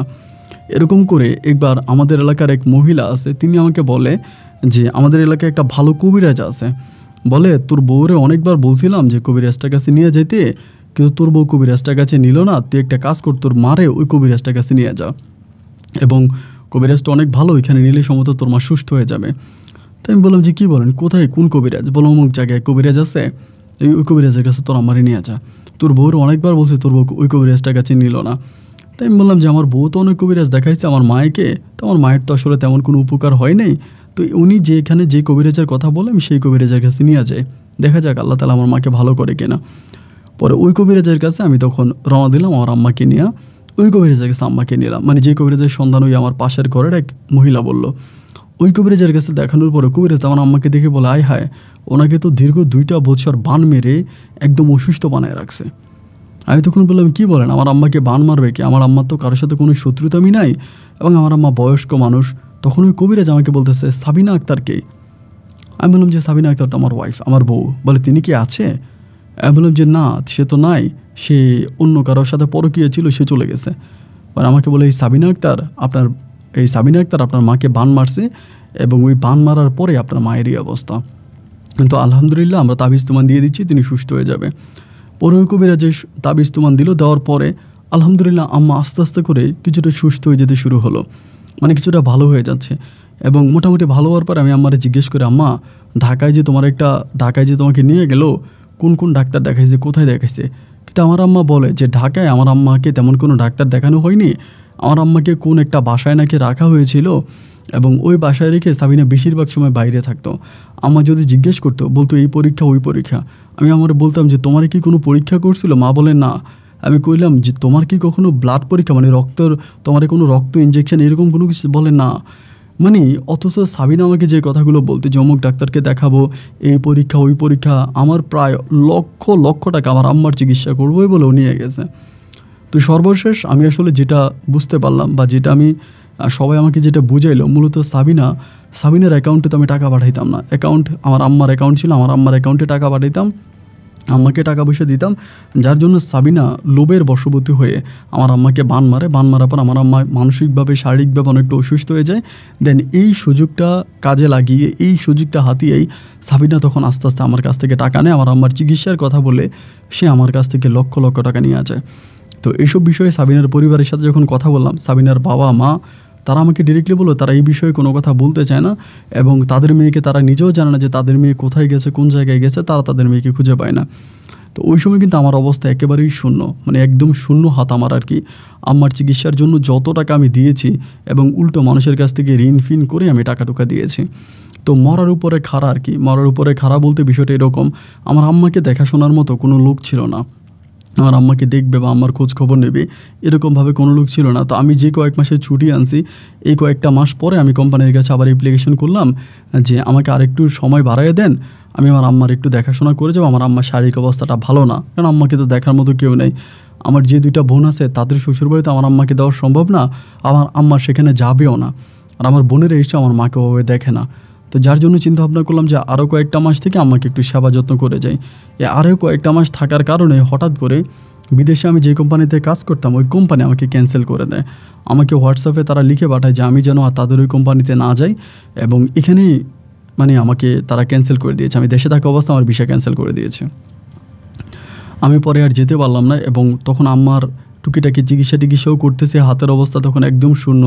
আমি কান্নাকাটি করতেছি, চলার মতো কোনো অবস্থা নাই। আমি জীবনে এতটা অভাবে পড়ি নাই। আমি আমার আম্মার ওষুধ কেনার টাকা আমার কাছে ছিল না, যে আমি ফার্মেসিতে যাব আমার জন্য ওষুধ কিনবো, সে ওষুধ কেনার টাকাটা আমার হাতে নাই। আমি প্রচুর কান্নাকাটি করি, মানুষের কাছে যতটুকু ধার বাকি করতে করতে একদম মানে নিঃস্ব হয়ে গেছে। আমার কাছে আর টোটালি কোনো টাকা নাই। মানে টোটালি আর কোনো টাকাই আমার কাছে নাই। চিন্তা করলাম কি করা যায় এবং কিভাবে রক্ষা পাবো বা কিভাবে সংসার চালাবো, কিভাবে মাকে খাওয়াবো, নিজে বিয়ে শাদী করবো, বিয়ে শাদী তো করতে হবে, সংসার করতে হবে। তাই এখন করবোটা কি? কোনো উপায় বুদ্ধি না পেয়ে আমি একদিন আপনার মাগরিবের একটু আগ মুহূর্তে আমাদের এলাকা থেকে মোটামুটি একটু দূরেই একটা হাজা জমি আছে। হাজা জমি বলতে কি এই জমিটা নিয়ে মানে এই জমিটা যেই লোকের ছিল আর কি, তিনি হচ্ছে ওই জমিটা আরও কয়েকজন মালিক ছিল, তারা মারা যাওয়ার পরে একজন মালিক হয়েছিল, তিনি ঢাকায় থাকে, ওই জমিতে আসে না। এবং তিনি না আসার কারণে এই জমিটা যেহেতু হাজা জমি ছিল, এলাকার লোকজন বা আশেপাশের মানুষজনের জমি থেকে মাটি কেটে জমিটাকে মানে একদম খনন করে ফেলছে, মানে একদম পুকুরের মতো বানাই ফেলছে। বিশাল একটা জমি ছিল, অনেক বড় জমি। তো মানুষ মাটি কাটতে কাটতে, খনন করতে করতে এরকম অবস্থা করছে যে জমিটা ধরেন একেবারে মানে হয়ে গেছে, মানে ওই জমিটা একদম মানে পুকুরের মতো হয়ে গেছে। তো একদিন আসরের পরে মাগরিবের আগে আমি ওই জমিটার পাশে বসে আছি। জায়গাটা মোটামুটি একটু মানে বাতাস বইতেছে, একটু ভালো বৃষ্টির সিজন ছিল আর কি, বৃষ্টির কারণে। তো এখানে বসে থাকার অনেকক্ষণ পরে মাগরিবের একটু আগে আমি হঠাৎ করে দেখতেছি কেমন জানি একটা মহিলা বোরকা পরা একটা মহিলা কি জানি খুঁজতেছে, মানে আপনার এই পারে, মানে এটার পাড়ের মধ্যে কি জানি খোঁচাখুচি করতেছে, খুঁজতেছে। এটা দেখার পর আমি কাছে গিয়ে জিজ্ঞেস করলাম, কে গো আপনি? বোরকার মুখোশ পরা। তো বোরকার মুখোশটা তখন খোলার পর দেখলাম যে তো খুব সুন্দর একটা মেয়ে, অনেক সুন্দর একটা মেয়ে। আমি তখন বললাম, আপনি কি খুঁজতেছেন? কান্না করতেছে মহিলাটা, চোখ থেকে পানি পড়তেছে, কান্না করতেছে। আমি তখন কাছে গিয়ে বললাম যে কী হয়েছে আপনি কান্না করতেছেন কেন, আর এখানে আপনি কী খুঁজতেছেন? পরে আমাকে বলে, ভাই রে, আমার তো সর্বনাশ হয়ে গেছে রে ভাই, আল্লাহ তো আমাকে দিল, কিন্তু দেওয়া দন আমি কীভাবে হারাইলাম রে ভাই। আমি তখন বললাম, আল্লাহ আপনাকে দিছে, আপনি দেওয়া দন হারাইছেন, মানে বুঝলাম না কী হয়েছে আমাকে বলেন তো। পরে আমাকে বলতেছে, আমি একটা জিনিস পাইছি খালে, কিন্তু একটা স্বর্ণের দলাই বলবো, এটা স্বর্ণের ফুটবলের মতো একটা দলা। আমি দলাটা সাথে করে নিয়ে আসার সময় এই খালের পাড় দিয়ে যেতে, মানে এই জায়গাটার পাশ দিয়ে যেতে আমি হোঁচট খেয়ে পড়ে যাই, এবং পড়ে যাওয়ার পর এটা আমার হাত থেকে ফুসকে পানিতে পড়ে যায়। এখন তো আমি এটা খুঁজে পাইতেছি না। তা আমি বললাম, এটা যদি আপনার হাত থেকে ফুসকে পানিতে পড়ে যায়, এখানে যে পরিমাণ পানি, এত নিচা পানি, আপনি এত নিচে এটা খুঁজে পাবেন কোথায়? আপনি তো এটা খুঁজে পাবেন না। এই মহিলা ধরেন এটা খোঁজাখুঁজি করতেছে এবং কান্নাকাটি করতেছে। তো আমার ভিতরে তখন হঠাৎ করে একটা লোভ কাজ করতে শুরু হলো, যেহেতু মহিলার বাসমতে বা তার কথামাত্রায় যেটা বুঝলাম যে অবশ্যই এটা কোনো না কোনো দামি কোনো জিনিস হবে, দামি কোনো জিনিস। আমি তখন বললাম যে এটা যদি আমি পাই, আমি খুঁজে যদি পাই, আমাকে অর্ধেক দিবেন? মহিলা আমার বলে, বাইরে তুমি আগে খুঁজে বের করো, জিনিসটা তো কোটি টাকার জিনিস, এটা তো 1 টাকা 2 টাকা না, একটা স্বর্ণের দলা, তো একটা স্বর্ণের দলার দাম তো আর কম না।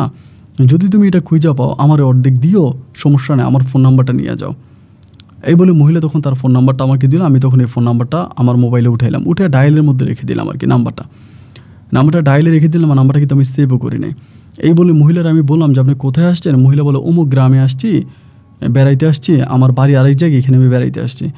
পরে আমি বললাম যে এখন তো আমি জানি না এটার মধ্যে আসলে কী আছে, ঠিক আছে আপনি যান, আমি এটা কালকে সেচ দেওয়ার ব্যবস্থা করব, সেচের ব্যবস্থা করব। এটা বলার পরে মহিলা তখন এখান থেকে চলে গেল, এবং যাওয়ার সময় কয়েকটা কাজ গিয়ে মহিলা আবার ফিরে আসছে। আইসা আমার বলতেছে, আপনি যেটা সেচ দিবেন আপনার কাছে টাকা আছে? এমনিই বলে। আমার তখন হঠাৎ করে মনে হলো, আরে কথা তো ঠিকই, আমার তো বিড়ি খাওয়ার মতো টাকা আমার পকেটে নাই, কিন্তু এত বড় একটা পুকুর সেচ দিতে তো অনেক টাকা লাগবে, আমি টাকা কোথায় পাবো? আমি বললাম, না রে বোন, আমার কাছে টাকা নাই। মহিলা তখন করলো কি, তার গলা থেকে একটা স্বর্ণের চেন আমি খুলে দিল, দিয়া বলতেছে, এটা আমি আপনার দিলাম, এবং এটা আপনি নিয়ে যান, এটা বিক্রি করে আপনি পুকুরটার পানি সেচ দেন, এবং সেচ দেওয়ার পরে আপনার কাছে অনুরোধ, আপনি জিনিসটা পাইলে অর্ধেক আমারে দিবেন। মানে আমারও মনটা যখন তখন কেমন যেন হয়ে গেল। মহিলা নিজের গলার একটা চেন খুলে আমার হাতে দিয়ে দিল, এবং এটা তো আসলে মানে সেচ দিতে হয়তো খুব বড় জোরে হয়তো আপনার 10,000 বা 15,000 টাকা লাগবে, তো এটা তো আর এত টাকা লাগবে না। বা মহিলা আমাকে যেরকম একটা স্বর্ণের চেন দিয়ে দিল, আমি তখন তারা বললাম যে বোন, এটা আপনি আমার দিয়েন না, এত টাকা তো আমার লাগবে না, এটা সেচ দিতে অল্প কিছু টাকা লাগবে। মহিলা আমাকে বলে, এটা আপনি নিয়ে বিক্রি করেন, তারপর আপনি খুব ভালোভাবে সেচ দেন, যদি সেচটা সম্পূর্ণ হয় তাইলে হয়তো আল্লাহর রহমতে আপনার আমার দিন ফিরে যেতে পারে, এরকম লক্ষ লক্ষ স্বর্ণ আমরা কিনতে পারবো, আপনি এটা করেন। আমি তো আপনার চিনি না, বলে আমি আপনার ফোন নাম্বারটা দিয়ে গেলাম, আপনি আমার ফোন দিয়েন। এই কথা বলার পরে মহিলা তখন চলে গেল। আমি তখন এই সিনটা বিক্রি করলাম না, সত্যি কথা যেটা, সিনটা বিক্রি করলাম না। আমি তখন আমাদের এলাকার আরেক লোক আছে, ওনার কাছ থেকে কিছু টাকা ধার নিয়েছি। ধার নিয়ে আমার কথা হচ্ছে, যদি আমি জিনিসটা পাইলে আমি মহিলাকে অর্ধেক দিয়ে দেবো। মানে আমার মনটা খুব সাচ্চা ছিল, মনের ভিতরে কোনো খারাপই ছিল না। জিনিসটা যদি আমি পাইও তাহলে আমি জিনিসটা অর্ধেক ওই মহিলাকে দিয়ে দিব এবং মহিলাকে আমি সেন্টটাও ফিরিয়ে দেবো। সে যদি আমাকে অর্ধেক দেয়, আমি তো অর্ধেক পাইছি, তাতে আমি আলহামদুলিল্লাহ। আমি তো এটার মোটে মালিকও না, মালিক না হওয়ার পরও তো আমি অর্ধেক পাইছি, তাতে আমার শুকরিয়া। পরের দিন আমি তখন পুকুরটা সেচ দিতে শুরু করলাম। সেচের জন্য 2টা ড্রিপ আপনার মেশিন লাগাই দিলাম, 2 পাশে লাগাই দিয়ে আমি খুব পাহারায় রাখতেছি আর যাতে কোনো লোক নামতে না পারে। আমি সবাইরে বলি যে নামা যাবে না। তো এটার মধ্যে অত কাদা ছিল না যে আপনার এটা কাদার নিচে পড়ে যাবে, এরকম না। মোটামুটি এটা মাটি কেটে নেওয়া হয়েছে, তো আশেপাশের দিকে মাটি ভাঙেও পড়ে নাই। আর এটা যেহেতু মাঠের প্রায় মাঝখানে, তো আসলে অতটা সমস্যা হবে না, আমি আশা করি এটা পেয়ে যাব। তখন হচ্ছে বৃষ্টির সময় ছিল, চারদিকে পানি একেবারে থই। তার উপরে আবার যখন এরকম শ্যালো মেশিন দিয়ে পানি উঠে পানি দিতেছি, সবাই জিজ্ঞেস করে যে কেন এটা করতেছি বা কারণ কি, আমি কোনো কিছুই বলি না। এক পর্যায়ে প্রায় পানি সেচ দেওয়া শেষ হয়ে গেল। সেচ দেওয়া শেষ হওয়ার পরে আমি বললে ভাই বিশ্বাস করবেন না, এটার মধ্যে এত পরিমাণের মাছ পাইছি, সেই সময় প্রায় 65,000 টাকার মাছ আমি বিক্রি করছি। আমার যেটুকুন মনে আছে 65,000 টাকার মাছ এই ইয়াটার মধ্যে পুকুরের মধ্যে পাওয়া গেছে। এত মাছ যে এটার ভিতরে আছে, আপনার ফসলি জমিতে আগে তো আপনার এখনও হয়তো হয় না, কিন্তু আগে মাঠের ভিতরে বিলের মধ্যে প্রচুর মাছ পাওয়া যেত। এই সমস্ত মাছ এসে এটার মধ্যে ঢুকছে। তো ঢুকার কারণে আমি এটার মধ্যে থেকে আপনার এই মাছগুলো পাই আমি এটা বিক্রি করছি। মাছগুলো 65,000 টাকার মাছ বিক্রি করছি এবং ফানি চার্জ দিতে আমার 8,000 টাকা খরচ হয়েছে। 8,000 টাকা খরচ করে আমি 65,000 টাকার মাছ পাইছি। কিন্তু যে কারণে আমি এটা খনন করলাম বা যে কারণে আমি পানি সেচ দিলাম, আমি এটার মধ্যে আমি ওই জিনিসটা পাইলাম না। আপনার কোনো মাছ পেলাম না বা কোনো কিছু, আপনার কি বলে, এই যে দলার কথা মহিলা বললো, ওই দলাটা আমি পেলাম না। দলাটা না পাওয়ার পরে আমার মনটা খুব খারাপ হয়ে গেল। খুঁজছি যে এমনভাবে খুঁজছি, আপনার তন্ন করে 2 দিন ধরে চারপাশে বাঁধ দিয়ে শক্ত করে বাঁধ দিয়েছি যাতে পানি ঢুকতে না পারে ভিতরে। বাঁধ দেওয়ার পরে আমি ভিতরে তন্ন করে আমি আপনার এই জিনিসটা খুঁজেছি। মহিলা যেটা বললো, যেটা উনি এখানে বললো যে আমি এটা পাবো, এটা আমি খুঁজেছি। তন্ন করে খোঁজার পরও ভিতরে আমি এই জিনিসটা পাই নাই। না পাওয়ার পরে মনটাও খুব খারাপ হয়ে গেল যে এটা কি হইলো। বা এটার মধ্যে অনেক ঝোপ ছিল, কিন্তু আপনার আবার অনেক ঝোপ জার ছিল, অনেক ময়লা টল্লা ছিল, এগুলোও পরিষ্কার করলাম। যেহেতু ধরেন আপনার এটা পরিত্যক্ত অবস্থায় পড়ে আছে, কেউ গরু মরলে গরুর হাড় এটাতে ফেলে, আবার কোনো অনুষ্ঠান হলে পার্টি হলে পার্টির মাংস এটাতে ফেলে, ওই যেটাতে লোক নেয় আর কি, এরকম পড়ে আছে। তো এইটা পরিষ্কার করলাম, বাট আমি কোনো কিছুই পাইলাম না পাওয়ার পরে মনটা তো খারাপ হয়ে গেল। আমি কিন্তু বান দিয়ে রাখছি, বানও খুলি নাই। তা মহিলারে ফোন দিয়েছি, তখন ওই নাম্বারে ফোন দিয়ে বললাম, বোন আপনার নাম কি? তিনি বললেন তিনার নাম হচ্ছে সেতার আক্তার। পরে আমি বললাম যে সেতার আক্তার, আপনি যে আমারে বললেন, আমি তো পুরোটা দিঘি খনন, আপনার এই পুরোটা পুকুরে আমি সেচ দিলাম এবং পুকুরের ভিতরে আমি কিছুই পাইলাম না। আপনি যে আমাকে স্বর্ণের দলা বললেন, এটার মধ্যে তো আসলে কোনো স্বর্ণের দলামলা বলতে কোনো কিছুই নাই, আপনি আমার সময়টা নষ্ট করলেন। মহিলা আমাকে বলে, আপনার এটা সেচ দিতে কত টাকা লাগছে? আমি বলি প্রায় 8,000 টাকা। মহিলা আমাকে বলে, আমি আপনাকে যে সেন্টটা দিয়ে গেছি এটার দাম তো 30,000 টাকার উপরে আছে। আমি বললাম তা ঠিক আছে, আমি তো আপনার সেন বিক্রি করি নাই, আপনার সেন আপনি নিয়ে যান। তবে এটা ভালো যে আমি অনেক টাকার মাছ পাইছি। 8,000 টাকা আমার খরচ হইলে আমি অনেক টাকার মাছ বিক্রি করছি। এখানে আরও মাছ বিক্রি করতে পারবো, আরও মাছ আছে ভিতরে। মাছ নিচ থেকে মনে হয় যেন উঠে আসতেছে, এমন একটা অবস্থা। পরে মহিলা আমাকে বলে, ভাই আমি আপনাকে যেটা দিছি এটা তো দিছি, তো দিঘিটা পুকুরটা দেখে আমার খুব ভালো লাগছে। আপনি একটা কাজ করেন, যেহেতু মাটি এটা থেকে আপনি পানিও খনন করছেন, আপনি পানি সেচ দিয়েছেন, আপনি এটা কেটে 4-5টা বরাট করে আপনি এটার মধ্যে মাছের ফোনা ছেড়ে দেন, দেখবেন আপনার অনেক লাভ হবে। মহিলা বলতেছে। আমি তখন বলি, এটা কি আমার নাকি? এই তো পুকুর তো আমার না, এটা ঢাকার এক লোকের, ওনাদের পুকুর, আমি এটার মধ্যে কেমনে মাছ ফেলবো? মহিলা আমার বলে, আমি আপনাকে যে টাকা দিয়ে যে জিনিসটা দিয়ে আসছি, যে সেন্টটা দিয়ে আসছি, প্রয়োজনে আপনি ওই সেন্টটা বিক্রি করেন। ওই সেন্টটা বিক্রি করেও আপনি কিছু টাকা নিয়ে আপনি ওইখানে মাছ ফেলেন এবং 4-5টা আপনি বাঁধেন। তো আপনি আমার বেশি ফোন দিয়েন না, আমার ঘরে আমার স্বামী আছে, তো সে ডিস্টার্ব করে, সে ঝামেলা মনে করে, আপনি আমার ফোন দিয়েন না। এই বলে মহিলা তখন লাইনটা কেটে দেয়। আমি তো বাবারে পড়ে গেলাম বিপদে। এই মহিলারে চিনি না, জানি না, এই গ্রামে নাকি বেড়াইতে আসছে। তারপরে একটা স্বর্ণের চেন আমাকে খুলে দিল, বলল দিঘির পাশে, দিঘিরিতে নাকি আপনার খালের মধ্যে নাকি সে স্বর্ণের দলা পাইছে। দলা পালানোর পর আমি এটা সেচ দিলাম, ভিতরে মাছ পাইলাম, মোটামুটি লাভ হইলো। পরে হঠাৎ করে মাথায় আসলো যে আসলেই তো আমি বেকার, আমার তো কোনো কাম নাই, কাজ নাই, আমি তো বেকার। মহিলা যেহেতু আমাকে স্বর্ণের চেনটা দিছে, এটাও বিক্রি করি এবং আপনার আমি এটা যেহেতু খনন করছি, আমি এটা 4-5টা বাঁধি আমি এটাতে মাছ ফেলি। পরে আমি এই জমির যিনি মালিক ছিল, তিনি ঢাকায় থাকতো, তারা অনেক পয়সা, তারা ফোন দিলাম।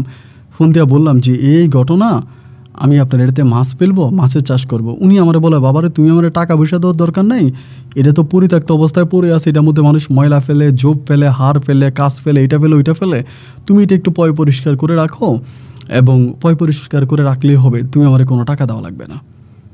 এটা যখন আমার বললাম, আমি তখন বললাম আচ্ছা ঠিক আছে। পরে আমি ওই মহিলার সিনটা কিন্তু বিক্রি করে ফেলি, তারে ফোন করি কিন্তু আমি যে সিন বিক্রি করে ফেলতেছি। তিনি বলে বিক্রি করেন ভাই, সমস্যা নাই, আপনি তারপরেও এটা পুরান। পরে আমি সিনটা বিক্রি করি এবং যে মাছগুলো বিক্রি করছি সে মাছের টাকা দিয়ে আমি তখন এটা 4-5টা খুব শক্ত করে বাঁধি। আপনার এটা পুকুরের মতোই ছিল, 4-5টা শক্ত করে বাঁধি, এটা একটা পুকুরের মতো বানাই, একদম প্রফেশনালি একটা পুকুর তৈরি করি। এবং পুকুর তৈরি করে আমি যে পানি যে আমি ছেড়েছিলাম, ওই পানি যে আমি সেচ দিয়েছিলাম, পানিতে আবার এটা পুরাই, মানে বরাট করে পানি দিয়ে বরাট করানোর পরে আমি তখন ওই সময় বৃষ্টির সময় মাছের ফোনা ছেড়ে দিই। এবং মাছের ফোনা ছেড়ে দেওয়ার পরে আলহামদুলিল্লাহ আপনার মানে কয়েক মাস পরে অনেক বড় বড় মাছ এটাতে হয়। কারণ এই জায়গাটা এরকম একটা জায়গা, আপনি রোদের আলোটা একদম ক্লিয়ার পড়ে, আর যে পুকুরের মধ্যে ধরেন রোদের আলো ক্লিয়ার পড়বে ওই পুকুরের মাছ কিন্তু খুব সহজে বড় হয়। ওই পুকুরে মাছটা খুব সহজে বড় হয় যে পুকুরের মধ্যে আপনার রোদের আলোটা খুব ভালোভাবে পড়বে। তা এরকম করে মোটামুটি আমার প্রায় আপনার 5-6 মাসের ভিতরে আমার অনেক টাকার এই পুকুর থেকে আমার লাভ হয়েছে। এত পরিমাণে লাভ হয়েছে যেটা বলার মতো না। একটা পর্যায়ে আমি মহিলার লোকে কিন্তু আমি কথা বলতে আছি যে আপনার সেতারা বেগমের সাথে আমি সবসময় কথা বলি, উনি আমার সাথে কথা বলে, আমাদের দুজনের মাঝে মোটামুটি একটা ভালো লাগার মতো একটা সম্পর্ক তৈরি হয়। যদি ওনার হাজব্যান্ড আছে, তারপরও আমার খুব ভালো লাগে, ওনাকে অত্যন্ত ভালো লাগে। তো এই যে আমি এতগুলো মাস কাটালে আমি কিন্তু তারা দেখলাম না, এবং সে কিন্তু তার শ্বশুরবাড়ির ঠিকানা আমাকে দেয় না, যে তার শ্বশুরবাড়ি কোথায়, তার শ্বশুরবাড়ির ঠিকানা কোন জায়গায়, সেই ঠিকানাগুলো কিন্তু সে আমাকে দেয় না। যে আমাকে শুধু একটা কথাই বলে, আপনি কিছু একটা করেন, আপনি কিছু একটা করলে আমার ভাল লাগে, আপনার মাকে আপনি অনেক ভালোবাসতেন, মানে আমার পারিবারিক বিষয় অনেকে বলছি, বলার পরে বলে যে আপনার মাকে আপনি অনেক ভালোবাসতেন, সে জায়গা থেকে আমি আপনার জন্য এটুকুন করতে পারছি। আপনি স্বর্ণের দলাটা না পাইলে কী হয়েছে, আপনি তো অনেক টাকার মাছ পাইছেন, তো এটা হয়তো আল্লাহ আমাকে দিছে, আবার আমার কাছ থেকে নিয়ে গেছে। মহিলা যে জিনিসটা হারাইছে এটার জন্য তার মনে আসলে শেষের দিকে আমি আর কোনো কষ্ট দেখলাম না। এই জিনিসটা পুকুরে মানে পড়ে গেছে, হারাই ফেলছে অতটুকুতে। তো এমন করে বেশ কয়েকদিন কথাবার্তা বলার পর একদিন আমি বললাম যে আপনি একদিন আমার বাড়িতে আসেন না, আমার আম্মা যদি আপনারা একটু দেখতো, আমার আম্মা আপনাকে খুব দেখতে চাইতেছে, যদি একটু আসেন, এ কথা বলছে। বলার পরে তিনি তখন অনেক দিন পরে, মানে অনেক মাস পরে আমার বাড়িতে আসে, কিন্তু আমাকে বলে খবরদার আপনি কিন্তু আমার পিছিয়ে পিছিয়ে আমার শ্বশুরবাড়িতে আসতে পারবেন না। আমি কথা দিয়েছি যে না, আপনার শ্বশুরবাড়িতে আমি যাব না। পরে তিনি আমাদের বাজারে আসে, এসে আমাকে ফোন করে, আমি আমাদের বাজার থেকে তারা রিসিভ করে আনি, আমাদের বাড়িতে আসে। আসার পরে খাওয়া দাওয়ার আয়োজন করি, আপনার প্রচুর খাওয়া দাওয়ার আয়োজন করা হয়, এবং আলহামদুলিল্লাহ তিনি অনেক খাওয়া দাওয়া করে, খুব ভালো করে খাওয়া দাওয়া করে।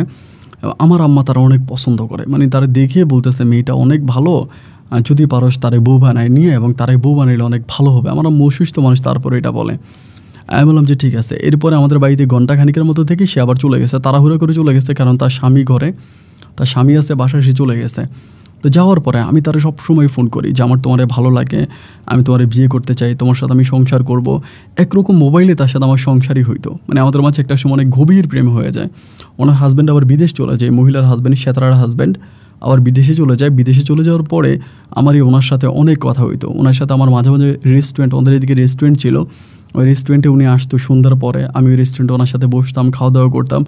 মানে মোটামুটি আমাদের দুজনের মাঝে এক ধরনের প্রেম ভালোবাসা তৈরি হয়ে যায়, এবং সে আমাকে আগে পরে বিয়ে করার একটা আশ্বাস দেয় যে সে আমাকে বিয়ে করবে, এরকম কিছু বলে। এবং সে আমাকে বলছে তুমি আরও বেশি টাকা ইনকাম করো, এবং তুমি আরও উপরে উঠো, আরও ভালো অবস্থানে যাও, তাহলে আমি তোমাকে বিয়ে করবো, কারণ আমার এই স্বামীর অনেক টাকা, তোমার যদি টাকা না থাকে তাহলে আমি কী করে তোমাকে পাবো, এটা ওইটা বলতেছে। একবার যে আমি প্রায় 5টা পুকুর নেই সেই সময়, এবং 5টা পুকুরে মাছ চাষ করি, অনেক টাকা, আমি অনেক টাকা ইনকাম করি, অনেক লাভবান হয়। একবার যে সে হঠাৎ করে আমাকে বলতেছে যে দেখো, তুমি তো আমার জন্য অনেক কিছু করলো, আমার জন্যই তুমি আজকে এত টাকার মালিক হইলা, তো আমি আসলে আমার স্বামীকে ছেড়ে তোমার কাছে যেতে পারবো না, ডিরেক্টলি আমাকে বলতেছে। আমি তখন বললাম যেটা তুমি কী কথা বললো, আমি তো তোমার জন্য এত কিছু করলাম, তুমি যদি আমারই বিয়ে না করো তা আমি কেন এগুলো করলাম? বলে না, আমি আসলে তোমাকে ছেড়ে, আমার স্বামীকে ছেড়ে আমি তোমার কাছে যেতে পারবো না, তুমি আমাকে মাফ করে দাও, আমি তোমার কাছে যেতে পারবো না, তুমি একটা বিয়ে সাথে করে ফেলো। আমি তখন খুব পাগলামি শুরু করলাম যে সে তার এটা হতে পারে না, আমি তোমার পছন্দ করি, তুমি না থাকলে আমি মরে যাব, এই সেই। সে আমাকে বলো আমি যে তোমার সাথে কথা বলি এটা আমার স্বামী বুঝে গেছে, এবং আমার স্বামী বুঝে, আমার স্বামী আমার সাথে খুব ঝামেলা করতেছে, অনেক খারাপ করতেছে আমার সাথে, তো প্লিজ তুমি আমার আর ফোন টোন দিও না। এদের লাইনটাও কেটে দেয়। কেটে দেওয়ার পর আমি তারে বারবার কল দিই, কিরে কল দিলে ও কল ধরে না, কল দিলে কল ধরে না, কল কেটে দেয়। আমার অবস্থা তখন এতটাই খারাপ হয়ে গেল যে ভাই আমি প্রচুর কান্নাকাটি করি সেই সময়, কারণ আমি আমার বিবাহিত বউকে আসলে এতটা ভালোবাসতে পারি নাই যতটা ভালোবাসা আমি সেতারাকে বাসছিলাম, এবং সেতারার জন্য আমার মন প্রাণ উজাড় করে ওকে ভালোবাসছি। ওটা যে কোনো কিছুর বিনিময় করে আমার লাগবে, আমি কান্নাকাটি করি, মায়ের কাছে পর্যন্ত কান্নাকাটি করি, মা পর্যন্ত ওর সাথে কথা বলতে চায়। মা বলে তুই ফোন দে, আমি কথা বলবো, আমি বুঝিয়ে বলবো, কিন্তু উনি তো আর আমার ফোন রিসিভ করে না বা আমার সাথে কথাও বলে না। আমি যতই ফোন দিই সে আমাকে শুধু একটা কথাই বলে যে দেখো তুমি আমাকে ভুলে যাও, তুমি আমার সাথে তুমি আমার সাথে সংসার করতে পারবা না, এবং আমার স্বামী আছে, আমি আমার স্বামী নিয়ে ভালো আছি। বলে তোমার শ্বশুরবাড়ির ঠিকানাটা একটা আবার বলো, যে তোমার শ্বশুরবাড়িটা কোথায়, কোন জায়গায় তোমার শ্বশুরবাড়ি। আমাকে সে ঠিকানাও বলে না, কোন জায়গায় তার শ্বশুরবাড়ি এগুলো ঠিকানাও বলে না। আমি প্রচুর পরিমাণে তারা বিরক্ত করতে থাকি, এত পরিমাণের বিরক্ত করি মনে হয় দিনটা 24 ঘন্টা তার নাম্বারে আমি কল দিতে থাকি। ধীরে ধীরে একটা পর্যন্ত নাম্বারটা হঠাৎ করে বন্ধ করে দিল। এই নাম্বারে আমি আর লাইন পাই না। কল দিলে আমার কলটাকে কিক মেরে ফেলে দেয়, কল দিলে কলটাকে কিক মেরে ফেলে দেয়। আমার আর কষ্টের অন্ত রইল না যে মানুষটাকে এত ভালোবাসলাম। এবং তখন কিন্তু আমার আর টাকার কোনো আর অভাব নাই, আমার কিন্তু প্রচুর টাকার কোনো অভাব নাই, কিন্তু আমি আর তারে পাইলাম না পাওয়ার পরে এভাবে প্রায় 5-6 মাসের মতো আমি তার নাম্বারে ট্রাই করেই গেলাম। এই নাম্বারটা বন্ধই পাইলাম। 5-6 মাস পরে এলাকার পোলাপাইন সবাই মিলে তখন কক্সবাজার যাবে, সবাই বলতেছে কক্সবাজার ঘুরতে যাবে। আমারে বললো যে এনামুল ভাই আপনি যাবেন কিনা চলেন, আমার ছোটো ভাই বড় ভাই এলাকার পোলাপাইন। তাই আমি বললাম আমার তো মনটা খারাপ লাগতেছে, তাহলে একটু যাই কক্সবাজার থেকে ঘুরে আসি। তা আমি ওই পোলাপাইনের সাথে, আর আমি যেহেতু ধরেন আগে মাছের চাষ করছি, আমার অভিজ্ঞতা থেকেই কিন্তু আমি অল্প সময়ে মাছ চাষ করে অনেক টাকা ইনকাম করে ফেলছি। তো এই পর্যায়ে হলো কি যে আমি তখন এই পোলাপাইনের কথাবার্তা শুনে ওদের সাথে আমি কক্সবাজার বাড়িতে গেলাম।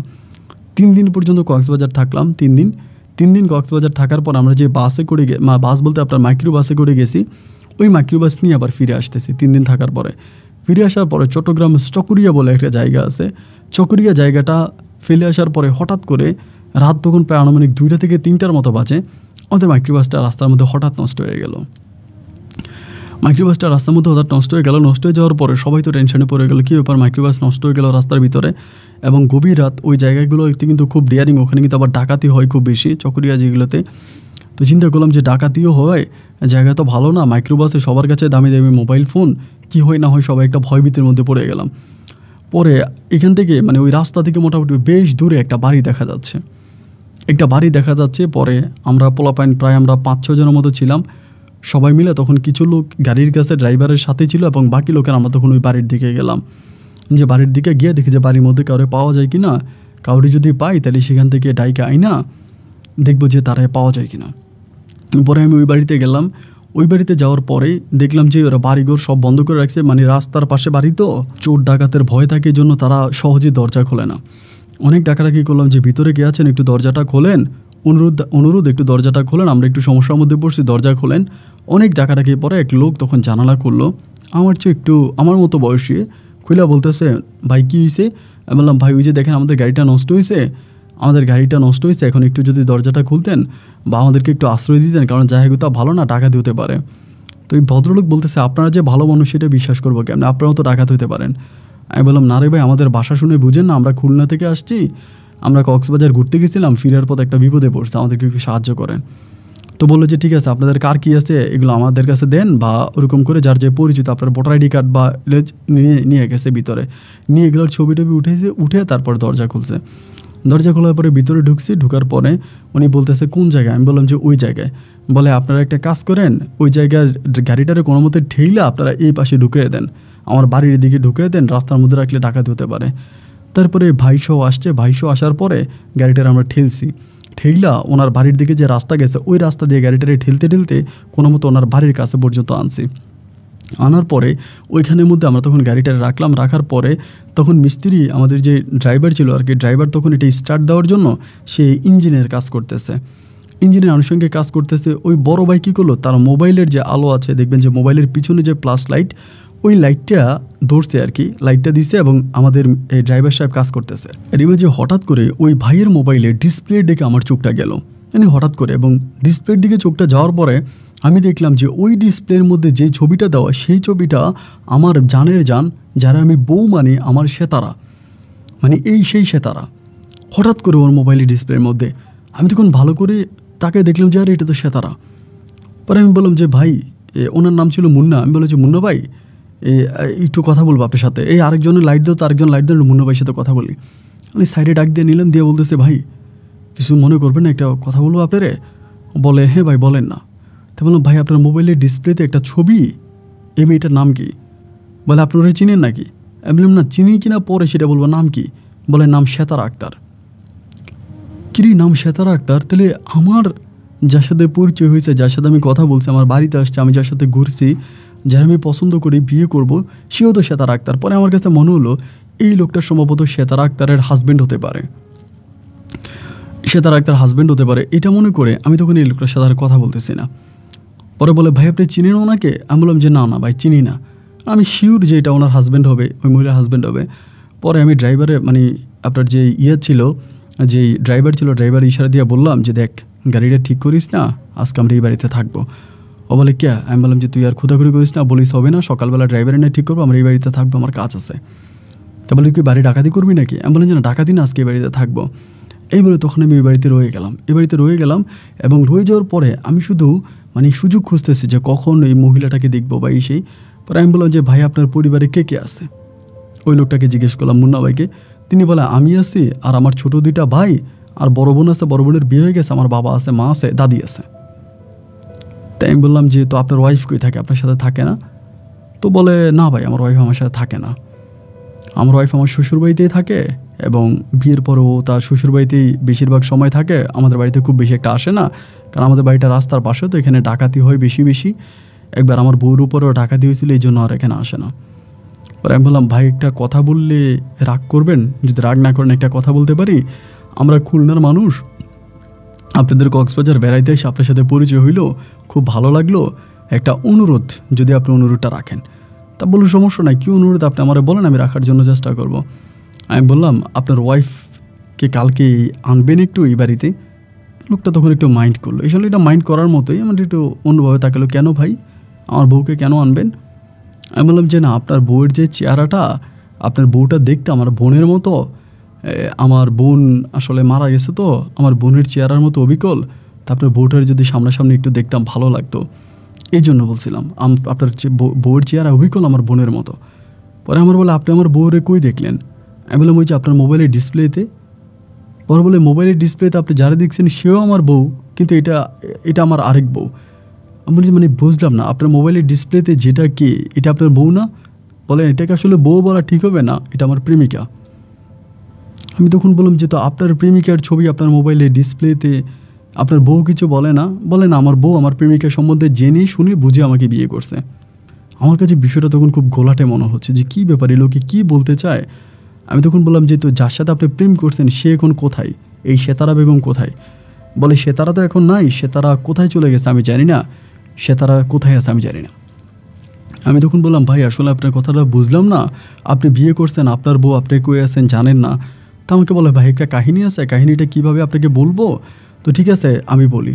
পরে তিনি একান্ত আমার সাথেই কথা বলতেছে, ওই রাতের বেলায়, রাত তখন প্রায় শেষ রাতের দিকে, আপনার 2টা-3টার মতো বাজে, একেবারে রাতের বেলায়, রাস্তার পাশে ওনাদের বাড়ির উঠানে বসে উনি আমাকে বলতেছে এই সেতারা নামের মেয়েটার বাড়ি ছিল চিটাগংয়ে, এই মেয়েটার সাথে তার ফোনের মাধ্যমে সম্পর্ক হয়, প্রেম ভালোবাসা হয়, এবং প্রেম ভালোবাসার সূত্র ধরে তিনি তখন ওই সময় খুব গরিব ছিল, মানে তাদের তেমন কিছুই ছিল না, অত্যাধিক গরিব ছিল, ভাই বোন সবাইকে নিয়ে তিনি আসলে চলতে পারতেছিল না। এবং 2 দিন পরেই তাদের বাড়িতে ডাকাতি হইতো, যার জন্য গরু বা গবাদি পশু পালাও তাদের পক্ষে সম্ভব ছিল না। মোবাইলের মাধ্যমে এই সেতারা বেগমের সাথে, মানে সেতারা আক্তার মেয়েটার সাথে তার প্রেম হয়, এবং প্রেম হওয়ার পরে মেয়েটা নাকি অনেক বড়লোকের মেয়ে ছিল, বড়লোকের মেয়ে থাকার কারণে মেয়েটা তখন বললো যে তার সাথে পালিয়ে যাবে, পরিবার মেনে নিবে না। তো মেয়েটার ঠিকানা কিন্তু উনি জানতো না, মেয়েটা তখন তার সাথে পালিয়ে আসে, পালিয়ে তারা কক্সবাজার চলে যায়। এবং কক্সবাজার যেদিন তারা যায়, যাওয়ার পরে তারা কি করে, কক্সবাজার যাওয়ার আগেই বিয়ে করে বলতে কক্সবাজারের ওখানে একটা মাজারের মধ্যে ঢুকে একটা হুজুরের মাধ্যমে নাকি তারা বিয়ে করে, কলমা কাবিন করে বিয়ে, মানে আপনার কাবিন ছাড়া কলমা পড়ে বিয়ে করে একটা হোটেলে তারা ওঠে। মানে হোটেলে ওঠার সময় মেয়েটা উঠে, উনিও ওঠে, এবং একইভাবে তারা হোটেলে যাওয়ার পরে মেয়েটা তখন বললো যে নিচে যাবে তার কি জানি আনার জন্য, এটা বলল। এই কথা বলে ভাই তখন উপরে ছিল, মানে মুন্না ভাই উপরে ছিল, এই মেয়েটা নিচে নামলো, এই যে নামলো মেয়েটা আর উপরে উঠলো না, মানে মেয়েটা রুমে গেল না। মুন্না ভাই অনেকক্ষণ ধরে রুমে অপেক্ষা করলো, করার পরে মেয়েটার আর পাইলো না, না পাওয়ার পরে তিনি তখন কী করলো, নামলো মেয়েটাকে খোঁজার জন্য, বাট অনেক খোঁজাখুঁজি করেও তিনি আর মেয়েটাকে খুঁজে পেল না।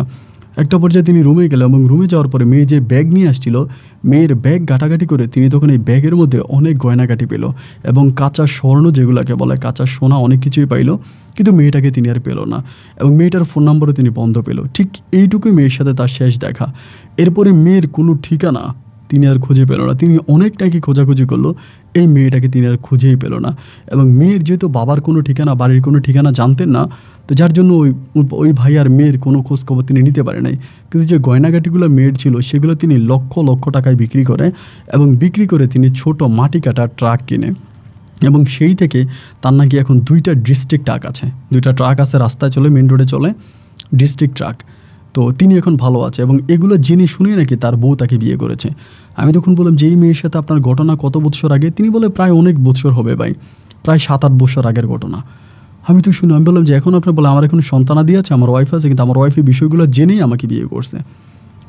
তখন আমি ওনার আমার ঘটনা বললাম যে ভাই এই মেয়ের সেম নাম সেতারা আক্তার, এই মেয়ের সাথে আমার এরকম একটা ঘটনা ঘটছে।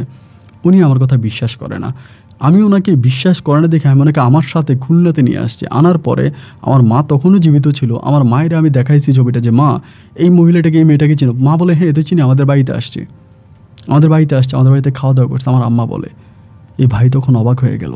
কিন্তু তার চেয়েও বড় অবাক আমি তখন হয়ে গেলাম, এই মেয়েটার সাথে আমি যেই সিম দিয়ে কথা বলতাম, মানে যেই সিমে আমার মেয়েটার সাথে কথা হইতো, ওই সিমটা কার নামে রেজিস্টার করা বা সিমের লোকেশান, সিম কোন লোকেশানে সে কথা বলতো, এগুলো যখন জাস্টিফাই করার জন্য আমি সিমের অফিসে গেলাম, সিমের অফিসে থেকে মানে ওই সিমের অফিসার, ওই কোম্পানির সিমের অফিসার আমারে বলতেছে যে ভাই এই সিমটা এখন পর্যন্ত মার্কেটে ছাড়া হয় নাই। যেই সিম নাম্বারটা এমন ওকে দিলাম, এই সিমে আমি কথা বললাম, আমি বললাম যে আমার এই নাম্বার থেকে এই সিমে প্রচুর কল গিয়েছে, কয়েক মাস আগে আমার কথা হয়েছে। উনি বলে যে না, আমাদের এই সিমটা এখনও মার্কেটে ছাড়া হয়নি, মানে এই সিরিয়ালের সিমগুলো এখনও মার্কেটে যায়নি, এগুলো এখনও কোম্পানির কাছেই আছে। এমনকি বললাম ভাই আপনি আমার সিম নাম্বারটা চেক করেন, আপনি চেক করেন। উনি আমার বলে ভাই চেকের কোনো বিষয় নেই, সিমটা তো মার্কেটে যায়নি, আপনি এই নাম্বারটা কোথায় পাবেন? এবং ভাই যে নাম্বারটাতে কথা বলতো, আমার বড় ভাই, তিনি ওই নাম্বারটা এখন আর তার কাছে নাই, ওই সেতারার সাথে তিনি যে নাম্বারে কথা বলতো। তো আমি অবাক হয়ে গেলাম, আমি কাউকেই বিশ্বাস করাতে পারলাম না, আমার এলাকার লোকজন এবং আমার যে ভাই মুন্না ভাইকে আমি এখন বন্ধু হিসেবে জানি, তিনি আমার খুব ঘনিষ্ঠ বন্ধু। এবং মুন্না ভাইও তখন বিষয়টাতে অনেক অবাক হয়ে গেল, যেটা কীভাবে সম্ভব। আমি এটা যাদের সাথে আলাপ করি, কেউ কেউ বলে যে এটা কোনো মানুষ ছিল না, এটা হয়তো কোনো পরীর রূপে এসে এরকম হয়তো অনেক মানুষকে সাহায্য করেছে, আমাকে করেছে, মুন্নাকে করেছে, হয়তো এরকম আরও অনেক মানুষকে সে বিভিন্ন রূপে এসে সাহায্য করে গেছে এবং তাদের সাথে ছোটোখাটো সংসারও করেছে। তাই আপনি আমার কথাটুকু হয়তো আপনার বিশ্বাস হবে না, যার জন্য আমি আপনাকে সেই চকরিয়ার মুন্না ভাইয়ের নাম্বারটা সহ দিলাম। আপনি প্রয়োজনে মুন্না ভাইকে কথা বলে আপনি সত্যিটা জানতে পারবেন। তো যাই হোক আপন ভাই, আমার মা অনেক বয়স্ক মানুষ, তবে আমার বড় বোন আপনার গল্প শুনে, সেখান থেকে আমার মাকে শোনায় আপনার গল্প, আমার মাও আপনার গল্প শুনে, সে জায়গা থেকে আমিও এখন আপনার একজন বড় ফ্রেন্ড হয়ে গেলাম, আপনার গল্পগুলো শুনি এবং সেখান থেকে আমাদের জীবনে ঘটে যাওয়া এই ঘটনাগুলো আপনার সাথে শেয়ার করলাম। আপনি যদি মনে করেন আপনার মাইক্রোফোন আর ক্যামেরার মাধ্যমে এই গল্পটা মানুষের কাছে তুলে ধরতে পারেন, আমি যদি আপনার মুখে আমার এই পরিবারের গল্পটা শুনে ভালো লাগবে। আপন ভাই যদি কখনো খুলনা আসেন সুন্দরবনে বেড়াতে, তবে আমাদের বাসায় ঘুরে যাবেন। আসসালামু আলাইকুম।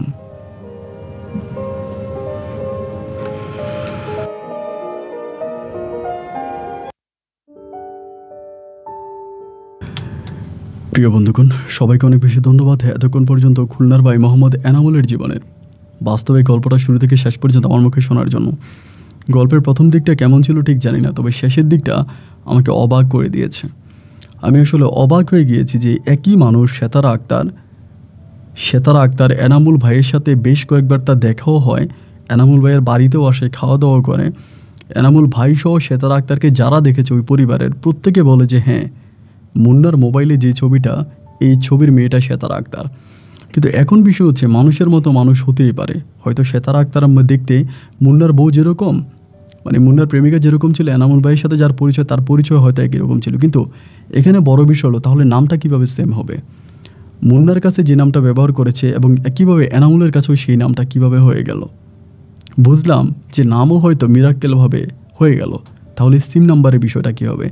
যেই সিমটা আজ পর্যন্ত মার্কেটেই আসলো না, যেই সিমের সিরিয়াল এখন পর্যন্ত মার্কেটেই আসলো না, সেই সিম নাম্বারে মাসের পর মাস এনামুল ভাই কীভাবে কথা বলল? সব কিছু মিলিয়ে আমার কাছে বিষয়টা কেমন জানি একটু প্যারানর্মালি মনে হচ্ছে। আপনার কাছে কেমন মনে হচ্ছে সেটা আপনি কমেন্ট বক্সে লিখবেন, এবং এনামুল, মুন্না ভাই সহ এনামুল ভাইয়ের আম্মা কমেন্টগুলো পড়ে অনেক খুশি হবে। বন্ধুরা সবাই ভালো থাকবেন, সুস্থ থাকবেন, আপনাদের সুস্থ থাকার প্রত্যাশায় আমি আপন আজকের মতো এখানেই বিদায় নিচ্ছি। দেখা হবে অন্য দিন অন্য কারো বাস্তব জীবনের গল্প নিয়ে। আল্লাহ হাফেজ অ্যান্ড আসসালামু আলাইকুম।